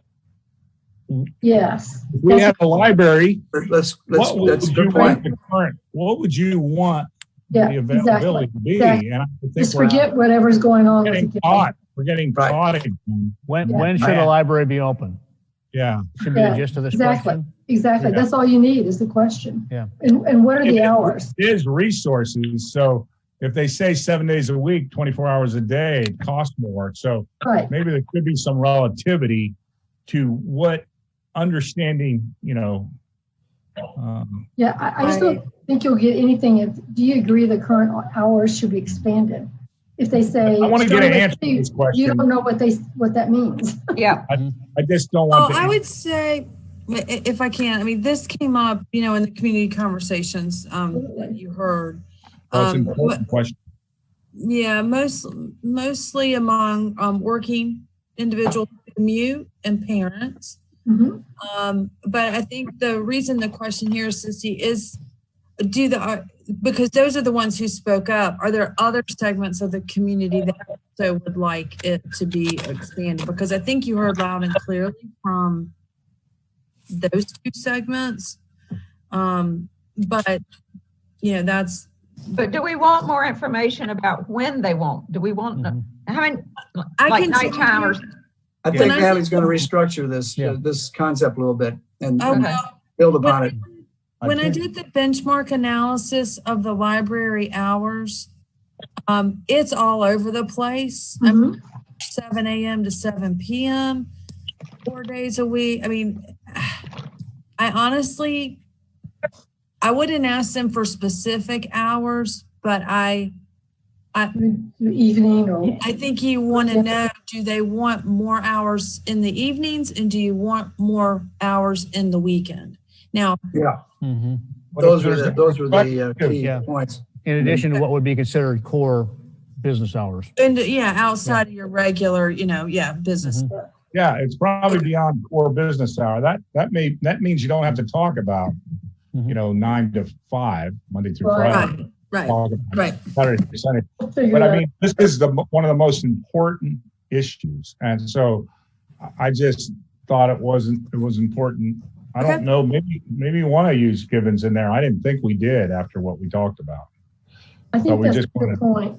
That's a good point. Given where they are, where we are now, that's all. Where are we now, and where do we want to go from there? Yeah, I might be able to say that. Some of you are familiar with the present library hours, but we want to know what our community wants. You want more? I would just go straight to the question. I think we need to tee this up at all. We're dealing with the biased issue, and I really appreciate it. I really appreciate everyone's work. We'll take it out. Let's take that out, Natalie. Okay, got it. All right, you ready for the fun part? Oh, yeah. Well, I wrote something. I know Jane and is. I don't read it, but it's really, really good. You what? It's long, but good. Well, but it's not actually that long, because the way it's set up now, there is a lead-in little paragraph to each of the questions. And what I did was to combine all the lead-in on funding and timing at the beginning, and then put the sentences beneath, the questions, beneath. And I think that's easier for people to get an overview of the financial and how much money we're talking about, and what that money means to each homeowner. So, You're suggesting a lot of the detail that's in number 5 there, move that up? Yeah, I think her that- suggestion was to take well, this I and move wrote it up. was Take kind of this. different. Okay, yeah. Yeah, take, I honestly think there's bias in that question, wherever it's moved. It says construction renovation. It could be construction or renovation. So I think there's unintended bias. Okay. But I think it's important to explain to people in a way that's more understandable. If this is through taxes, here's what we're talking about. And we could say, you know, there's it's possible to get a big library, or it's possible to get a smaller library. Which I didn't say in there. I don't Probably should. Oh, there are all kinds of funding opportunities. So it's not necessarily going to be a tax hike. And I don't know. Where are we? Well, we got a question 4 right now. Real, Lydia. Yes, it is. I mean, God given. And the other that the cost of the library, we're not going to get grants to cover the whole thing, and I mean that's just not going to happen. And it's probably also not going to happen that we're going to get private funding to cover the cost of the whole thing. So people know what their property tax is. So if we compare it to your property tax, I think it gives a better understanding of how much. For example, going through those focus groups, and a lot of people complained about having to pay $60 a year to use the Southern Pines Library. Well, it's going to be that much for, or more for just about everybody for operating expenses down through the years, if we have our own. So you might as well know that, Right. Yeah. Where are we so though? we're right here. So how does council just feel in general about taking the introductions for the other questions and moving them to a consolidated overview in one section? Can you put it up there and just look at it? Well, Pull up Jane's email. Because I'm getting confused here. Do you want me to share the screen? Because I got Jane's email up. But while you highlighted 4, Gibbons is in there. It should be assume operations and operate a municipally funded library. Yeah. I don't think that should be in there. Yeah. I highlighted 4. I just agree. trying to figure out where we're at. well, that'll come out. The name can come out. I think Natalie will get that. Judy, you wanted to share that statement from Jane, correct? Yeah, Yes, I'm pulling it up too. All right, okay, well, go ahead. I've got it. But No, you can go ahead.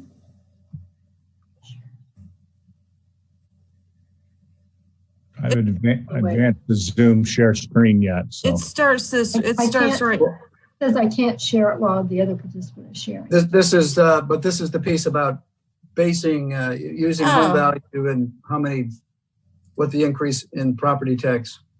Can you see this, Jane? Judy? Can I see this what? No. I'm sorry. I think it's a share screen issue. Hold on.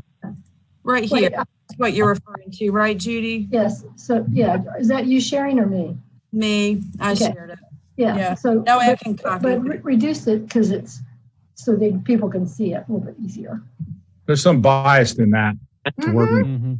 tell you, that can't be in there. But I mean, even the first sentence, a third of the people have a library card. yeah, Who cares? yeah. And we're not, 17,000 square feet is like the max. We may look Yeah. at the services people want and realize we can put some here, some there. And I think that's. But I kind of like the other part. I mean, I'm understand that. I like anything that gives perspective. How do you do it quickly? Yeah, exactly. I like anything that gives perspective, but there's some implied bias in here. And A bias for what? Well, the 17,000 square feet, the 8 million that we talked about. And to me, we keep on talking about construction. I think we should say construction and renovation. Renovation. We're leading the witness all the time. It's just an assumption that we're building something. I tried to get that out, Kevin, the last time, but I might have missed one or two. That's easy to polish up. But you can put in 6 different models if you want, but Not or 6 just say different. at the beginning I think you show One some model. range or something. by way of example. I'm just saying, it's going to take construction or renovation or construction to accomplish any upgrades anywhere. It's one or the other. All right, Kevin, I got it. I'll make sure when I go back and do a revision that I try to catch those. I'm not hearing a lot of council support for Jane's proposal here. But what's the big idea she wants to get across? Maybe we can get the big idea across, not all this.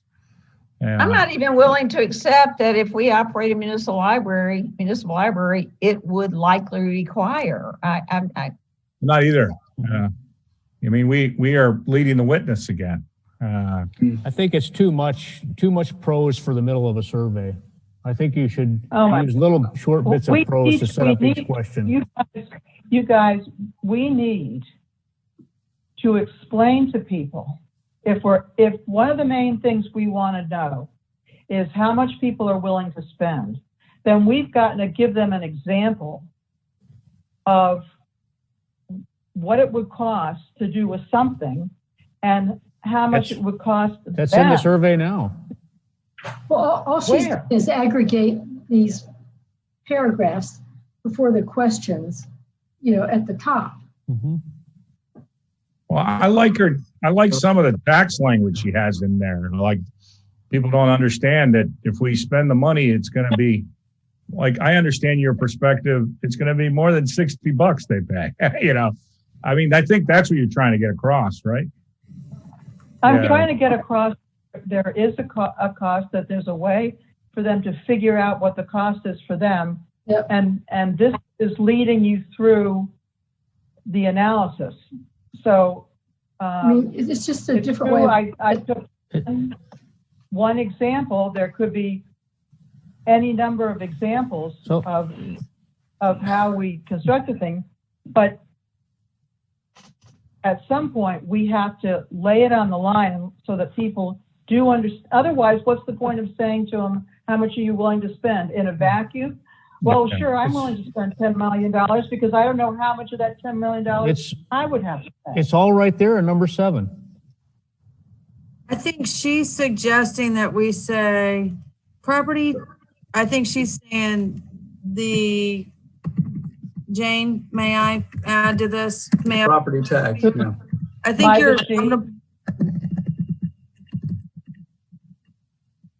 I think what she's going to say is something like this. The current property tax of 30 cents is applied to every costing. I see where she's coming from. It's not free. Mm-hmm. We can do whatever we want. It's free. It's not. But we do need a good example, and I think this She's is got it getting in there. the next sentence, Natalie. The first sentence with it would likely require a significant capital investment for construction is actually Natalie's sentence. So that's right. Jane's just and $8 million to meet current and projected future resident needs. So, but if we take that example and we parse it out, then I want to get down, because in number 7 we talk about the $374,000 that we get from one additional penny of property tax, but we still haven't gotten to. So how much does this mean that I have to pay in my $300,000 house? yes. And that's where It did. The language is there. If one penny It's $30. adds $30, Two if you own a pennies is $300,000 home, then you can make the assessment of whether or not you're willing to add 1 penny to your tax bill or 5 pennies to your tax bill. No, I don't think, I think you've got to take it the way I did it, because just as an example, how many people wrote or called in for tonight's meeting about the budget? People don't get numbers.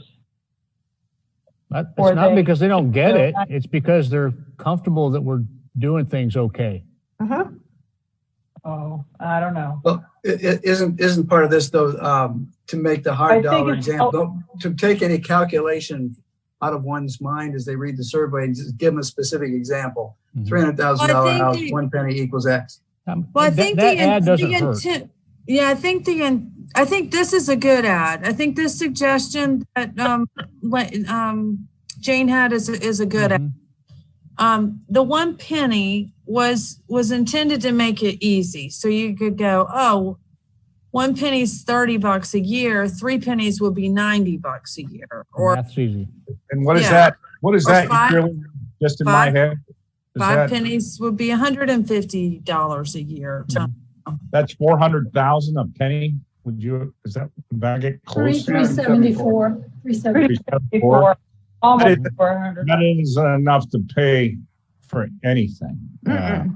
Actually, So, it is. I did a little You bit of need- financial you need- analysis because I actually had a little fear that this might be, It might not be enough, but it's more than enough. no, what I basically, to the point, basically I thought initially, would there ever be a situation where we would get all the way to 5 pennies? That's what I said. So, yeah. Yeah. So I did the financial analysis. I ran some debt service payments. I got some interest rate estimates. I did a little bit of preliminary financial analysis, and I believe that 5 pennies is the max. That would But be- that's I for think- operating costs. We still don't know Yeah. what they're willing to pay to No. build. No, that's for capital and operating. I think with You Jane, I hear what, finance it. If you had to service the debt to build it. If you had to Yeah, service the servicing debt debt to too. build it and do the operations, Okay. is the top of the range. I'm trying to understand, I want everybody getting what they want. And what I'm hearing from Jane is this lacks perspective that, like $5 million a year would be the five, I don't know. I'm just saying it looks so small, 1 penny, 2 penny, 3 penny, 4 penny. It's not, but it's not going to be 2 pennies. It's going to be, even if you go with a penny analysis, it's going to be 21.4 pennies to pay for $8 million. And you might spread those pennies out over a few years. But Where are you you're getting still the going to have to pay. That's Where are you not- getting the 21? You're talking about paying cash? You're getting 8 million and 1.5 he's using, right? I divided it by 374. I took Yeah, but- $8 million and I divided it by 374. So I hear And now, I it comes hear it. at 1.4. So you would need to have a property tax increase of 21.4 cents in order to bring in $8 million. No. Now, Natalie and might Jeff not just be said, No. We would never do that. I could How would we do it then? I would never recommend you No. raise a tax rate And pay for it all in 1 build a year. building and then lower it. Yeah. Right. That would not be good financial management. yeah, the 5 cents that's debt service, Jane, operating costs and debt service. Yeah. I mean, Jane's right with her math, that if you. That's want- what it You calculates. just never do that. You would just never do that. That's No, fine. but people need to understand the magnitude. But But that's an but it's not a unrealistic- number that means anything to anybody, Uh-uh. because you would never do it. I'm trying to hear the problem and come up with a solution. I'm thinking, and I think what they're saying is, we depending if you want the Cadillac needs, it's going to be a higher tax increase than basic needs, and I think that's the perspective that Jane's trying to get. And how do you insert that in here? It And says it. might be a sentence. It might be And able I to think be. I think it's here. I think the objective of this question is to find out, are they willing to pay more in taxes to get the library services that That they they want, that they And said that that they they want. want. Right. Yeah. Okay, So- just right there, number 7, the question, to support the ongoing costs, ongoing library operations, including service on any debt that might be incurred. I mean, this is, you look at ongoing library It's there. operations, and that just sounds like your annual cost. And It says to me, long-term that's debt. not saying debt service. It says says amount that. of initial capital costs financed with long-term debt. But you wouldn't need to get it all, at once. So Jane's thinking about we need it all. Yeah. I honestly think it says it. Okay. I think it does as well. I think it, I think, I really don't. I honestly don't. And it's going to be another 3 cents of property tax No, it won't. rate year for the ongoing operating. Yeah, well, no, No. That's what Natalie was explaining. She $60. figured out what it would take in terms of numbers of pennies of the tax increase to pay just the operating cost. And then she figured out how many pennies it would take to service the debt on $8 million in construction. And it's under 5 cents total. so it'd be great maybe to share that analysis. People. But I mean, So, again, we're my talking about the worst case here, and the whole notion is we Right. don't know how big this library might be, and it might be considerably Well, smaller. Maybe the 17,000 perspective, square feet. maybe it's best case, worst case. That gives you a range. Well, I guess the whole point here is we're asking are they willing to pay? residents, what do you want? And then we're Yeah. saying, okay, you've told us what you want now. How much are you personally willing to pay for those services? This is Yes. a very good way to I know. gauge that. I'm not saying you're not right. I'm just saying, all I'm saying is we couldn't even get a half penny tax increase done that we needed, and we In a could prove we pandemic? Yeah. And, we just had a meeting where I had to say yes to something I was uncomfortable with. And now we're talking about, so I understand Jane's point. It seems like it reduces it to something smaller. It's a big deal. This is on top of the existing increase. that's right. right. And that's And why I'm I think her ad is a good one. And And then that way you I can think that calculate. is Mhm. so I think that's where you're getting, Jane. Yeah. And I think there's something there, but you can't say it all. You got to figure out how to say it in shorter amount. Yeah. But I I think I said, Well, I tell you what, maybe Jane, we could take this up with Natalie when we speak to Okay. her it's a great Sounds start. clarification of the budget thing. It's a great Okay, start. so thank you. We're close. That's Yeah. good to know. Is everyone okay with asking if people would be willing to donate to a capital campaign? Yeah, we skipped I over a would. bunch Yeah. of questions. That's a good Yeah. idea. Are we going Yes. I backwards? think I Yes. think So, we should also ask Some of the wonder- folks that were commenting on this to me were very curious as to why that capital fundraising campaign is there, but I suppose it's an option. We'd have a little information and a chance to gather that information now, so perhaps we leave it That's in. very, very typical in John library. Fry, Typical many, library. I'll say Natalie? John Fry did several years. We did an alternative. I'm going to get the name of it wrong. We did an alternative funding analysis, an alternative revenue study. Excuse me, that's what we called it. And Mhm. he and I went through and we tried to identify what are all potential revenue sources. State withhold sales tax and a time of financial crisis. What are the other ways that we might be authorized under the statutes to fund operations? And crowdfunding or fundraising for specific projects was one that came up as other governments have used it.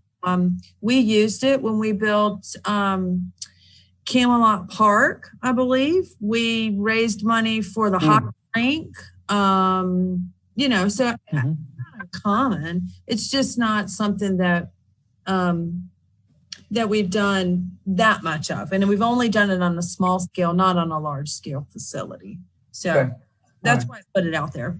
I mean, Well, let's leave it in. Let's go then on. I Okay. don't think there's any objection to that then. I'm not Okay. hearing any. no. And I had one other, I think we should add a question. Should the village charge residents a user fee to offset annual library operating costs? I think we should ask the. I think that's a council decision. What does that mean? That's getting too micro, and we can do that. Yeah. What does it mean? I agree with it, though.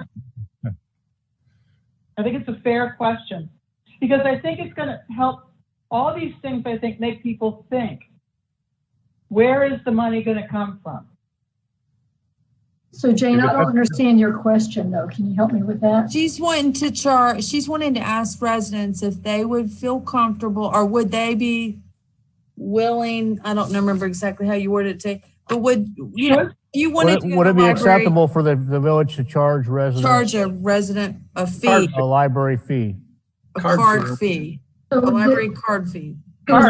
Is that instead of any other funding or No. I didn't understand it. Addition. No, it's just an additional revenue possibility. So Maybe moving away from a free public services, from a free public library service to a paid library service. Mm-hmm. Well, That's right. maybe the question. Yeah, I'm sorry. Part funded that way, just the way we charge a user fee for the Fair Barn or for the community center. Well, maybe it's a non-resident fee, Jane. Maybe that solves it. You know. Charge our residents the community center too. But well, they charge them for programs, but yeah. You can still charge for programs, but maybe the question is, as we work towards solving the public's need, do you have some funding ideas to tell the village council? And maybe that'll be one of their ideas. I don't know. I mean, I'm just trying to get creative here, but I'm not. We do have a comment section down there, don't we? Yeah. We do. Yeah. I mean, maybe that's where it should be, and including funding ideas. I mean, there are some really smart people that live in Pinehurst, and they're retired from major companies. Some of them are on this council. So I mean, but I just feel like extracting data from our public is what this is about, and maybe that's the way. So Jane, the thing that confuses me about your question is that you say, should the village charge residents a user fee to offset annual library operating costs? Well, I thought that's what the property tax was. Right, it's a double negative. And so now, is this instead? Well, that's why only a third of Pinehurst residents use the library now. Oh, I get it. You're saying 2/3. Well, but so are you saying you want to fund it with the user fees only? I just want to raise. I don't want Offset. I'm just asking, what are you asking? That's Yeah. question. Lower the burden. That they would be more comfortable supporting a library if they knew that the folks who were going to use it the most were contributing a little extra to the cost of running it. Well, I don't drive my car. Should I pay less for my roads? Should you what? As a libertarian, I walk a lot. So should I pay less for the roads? Well, I live in Pine Wild and we pay for our own roads. So. Yeah, I honestly think I might suggest that council put user fees on a parking lot list for right now. Mm-hmm. I appreciate that. I do think that when the time comes for that discussion, it will be a healthy discussion. I think there will be analysis, and I think I think you have a user fee and charges policy that you would want to look at. And I think maybe Lydia said it. I think that's a council decision on whether or not to charge a fee for residents. I will say that will be obviously a major shift from what is today. And I will tell you, library professionals will vehemently object because of the educational experiences that are in libraries that some people who do not have the economic means to pay for should not be excluded from public service because I agree with that. Let's they move on. can't pay a fee. Move on. Public library. It's a public Public library. Yeah. So, and it's been, and it's normally a free service. Right. Let's move on. I think there's a, That's a good point, Natalie. That's a yeah, I good think point. if there's something that you want to do around that idea, certainly talk about it, but I don't think you have to talk about it right now. Well, we missed a bunch of questions. Are we going backwards now, or? Yeah, we did skip around a little. We'll get them. We'll get them, Kevin. Go ahead, Natalie. Get It's over really whatever question you got. question. So we've got, do you agree the village should assume operations? No, I just operate a Municipally public munis. Given's Take that, more given library should be in there. It should be, Just should forget assume to- operations of library. Should operate, just Should operate. period, I would just should operate. Should operate a municipally funded library. Yep. Okay, very good. Do you think that there might be confusion in our residents' minds that we would operate one that would compete with the existing library? That's a Okay, good point. Good point. Honestly. You mean, like you want to say like in place of Given Memorial Library? I'll take the risk. Yeah, I'll Okay. take the risk because it could be assuming the Givens library. It's possible. It's not probable. Judy, I'd like to know what Judy just said. I didn't hear Yeah. that. What- I said, She I'll said take- she'll take the risk. I can live with this. I mean, we set up in the beginning, Uh-huh. Given Memorial on page I 1. don't like the wording of it though. There's Hang something- on, Kevin. Let me hear what Judy's saying, please. I just think that we don't need to keep throwing Given Memorial in here all the time. I think we set the antecedent very early and it's there in every question. Okay. There's something about the question that doesn't sound right. It sounds, do you agree the Village of Pinehurst What should about fund, How about just should fund and operate? What if we say, do you agree the Village of Pinehurst should fund and operate Yeah, that's it. Fund That's first. good. our village's public library? Yeah, I like that. It'll be all right. Yeah, that's a good idea. That kind of deals with it. It does, yeah. Our Our villages. villages, not in the village, no, the no. village's public library. Because Yeah. really that is the Given Our Memorial Library. Fund and operate. Yeah, The vil- I like dealing with the bias, and I appreciate it. That's a good way to handle it, Jeff. Thank you for that suggestion. And do we need to say, do you agree, or should we, and can we just say should? Well, every answer. Yeah. Okay, Just the way Change Disagree. that up. Yeah, all right, that'll show the level of interest. okay, all right, I'm okay. Okay, then we've got number 5 here. I think there's bias in this one. Then I don't even know that you need it, quite frankly. I don't see why it's here. Why is you that, need- Natalie? Explain why we don't need that, in your opinion. Go ahead. I agree. Because you need, this is what you need. Yep. Yeah. Know agree. how to pay for it. And the reason I say this is, let's just say, I think there could be such a combination of funding options that You might get a $5 million I just don't library think you're for going to use $3 million it. investment on our end. It's Yeah. kind of like it's kind of like Yeah, the I size. see. It's like the Yeah. size. Oh, no, I agree. It's like the sizing. no. James is high. We need So- to leave in the initial cost of getting a building. We don't know what it Somehow. is. We might not get a building. We don't know what the Yeah. initial cost is. We I would- might I not would- get a building. I would say, We have been. so it might be, I mean, I would like to put in at least some kind of range, I guess the way I look at it is if when we look at when we looked at building a community center, or we look at building a fire station, or we look at building a new public services complex one day, I mean, we're going to determine what the need is, and the need drives the cost, and then council decides what level of need you're able or willing to fund, right? Given our financial situation. Mhm. I don't think we're going to Yeah, ask residents here's how the much money we should spend on a new public service building or a new fire station. So I I just don't know that you need it. Okay. Jane, you had a point on that?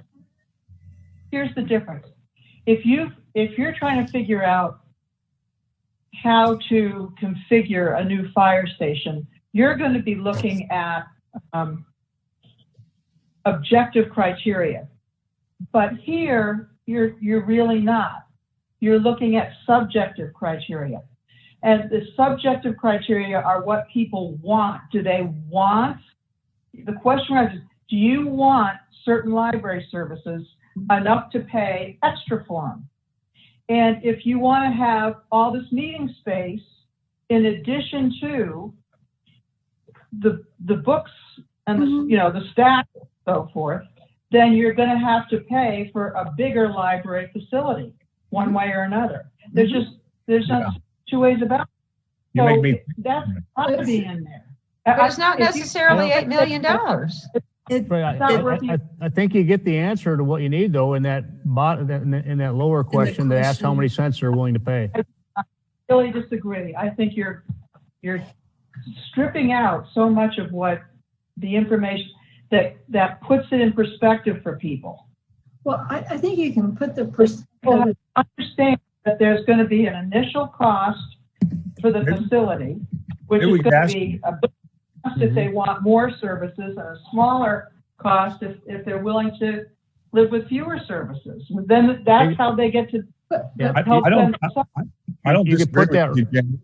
I think it's Jeff, go ahead, please, Jeff. Jeff? No, let Kevin continue. I don't disagree with you, Jane. I think there's another way to say it without the bias that this question has. That's what I'm trying to It's say. not biased. Yeah. It's just biased. I think you can put that preliminary information that Jane's talking about in right where Natalie was starting to type there. Yeah, right in the lead here. in. Yeah, that's what I'm thinking. And I And then think you don't have to ask a question about it. You're giving them context to think about this. What it question. could cost, what Yeah. the ranges are. that's definitely what I would say. You put the ranges in there. Mhm. And then I think, we remember back on question 2, we asked about their services, and we said when we were going through it that this will determine, will inform our decision about what we're going to do. Yeah. We're not looking for them to set the size of this at all. Yeah. And Or the cost. if relaxation space and meeting space is the absolute top priority, that's good, but we'll look around and see other places where they can do that. Yeah, and I- go ahead. I think that, Jane, go ahead, Jane. I really got to say, I think it is misguided to leave out a question on how much are you willing to spend on the facility.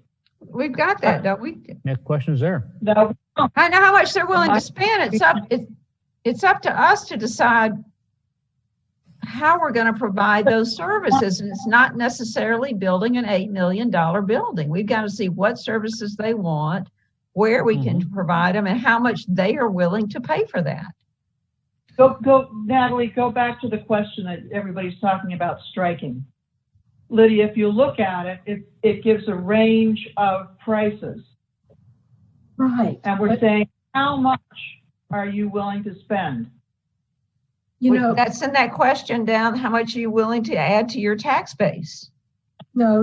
I would argue that the top question, people can't put that in context. They can't. They don't know what that means. They don't know what that means. Because you, but they can certainly, could- they know what the second question means. yeah, so you could choose, for example, council could say, we're gonna spend 5 million, right? And we're gonna save it up over a period of the next 5 years. Right? Or Which means there's no debt service. however long it takes us to get to $5 million, in which case it causes 0 tax increase for initial capital. It may be, Because whatever Natalie, in order- it is for operations. in order to be able to save it, we have to generate enough taxes over our ordinary background operating expenses, right? We've done that before. We still have to tax them. No, but I think you're getting at the Well, we one. just built a community center with no tax increase for operations or capital. I think we can definitely put a range in here, but I'm not sure I even want their opinion about how much money they're going to spend. I don't think you Not need either. that. I don't either. think they know what it means. We No, heard either. in the conversations. It's just a big number that scares people off. It is leading by its very nature. It's Yeah. I can't follow this. Take it out. I don't want to do the survey at all. I mean, I think it's crazy. Why- Oh, wait. I think there's How much? The second question is, how much are you willing, do you want library services? How much are you willing to pay for them? And isn't this bottom question, how much are you willing to pay for them? Isn't that the second question? mhm. The second thing we're trying to figure out? Is question 7 and question 6. But that goes to, we're trying Both to of figure out these two two. things. But after you give them a description of what the range might be, and I might Yeah. flip the tax question before the donation question. yeah. I agree. Mhm. I think you're making it more difficult for the reader to understand and not less difficult. I think I we do need- worry, James. I do worry that the point here of taking some things out may have lost some of the context of the project, the cost of the project, which is one thing we're trying to do. So when we get done with this, it'll be we up might here. want to come back and look at that a little bit further. But I do worry about we've maybe lost some of the financial context a little bit here. Yeah. And I we'll want to see. get it back, but they're going to be eliminating questions. So I think there's a way to do this question properly without leading. And I think there's a way to do it. I just can't figure it out right now. Might I suggest, But wait a minute. I wanted to say Jane's point is trying to put perspective, and you can correct me if I'm wrong, into needs and wants, because that's what's got really confusing here. Is there's needs, and then yeah, sure, I'd like a dog park and a race car track, but there's wants. I'm not trying to add to the thing, but now we said primary and secondary. It's almost needs and wants. So I think that's what I got out of the conversation. There's no motivation to determine what you need over what you want. Is that a good summary? That's right. Well, Yeah. that's your Yeah. perspective. I thought we had been challenged ourselves to go for needs only and focus on needs only. Right. I'd rather do that. And I think Helps somehow people there's a lot of win. questions in there that are about wants. There are shades of gray. There's shades of gray about wants. And the council will have to exercise some judgment. Focus Yeah. on what you want. I agree with you though, Judy. I was trying to articulate in a simpler manner that you're trying to make it so there's a consequence. Why don't you change this language here that you believe are needed in the library? No, you've got to give them a dollar sign in front of it. Can't. We And don't can't. know them. We don't know them, Jane, so we'd be dishonest I think about it. doesn't it say need? You believe need to be expanded or enhanced. Need. Or I don't know. Do you need expanded or enhanced? Or you? Yeah, I think you need to know that, because I think what we need to know is in addition think it's to all- in what- addition to what you have today, yeah. You believe would need to be included in the library. Yeah. it's, Well, again, I mean, they already have a they already have. I mean, if they say it's really adults important, collection. but and, yeah.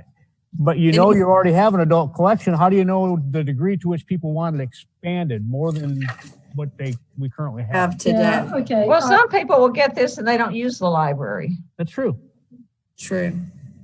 I want their opinion too. so they'll have their opinion. But they'll have some idea of what's in the library. I mean, it's I think we may be at the limit of our productivity. I was gonna make a suggestion that we take a time out and sleep on it tonight. And Get give through all the questions, Natalie, even in just one. Yeah, moment. let me go back and read Jane's consolidated summary here. Let me just think It's through that. really. Go ahead, Natalie. Yeah, so let me just go through there, give that some thought, and I'll fix this survey, this operating hour question. I'll go back and see. We probably do have room to fit the number of people who participated so far. Yeah, we do. We do. Council, I think there's room to do that. Mhm. I've got plenty of room. Yeah, so I'll get that put in there as well. But I mean, you know, to your point, going back to this, if this is what you're really trying to know, how much they're willing to pay to support the library doesn't say how much are you willing for the village to The span.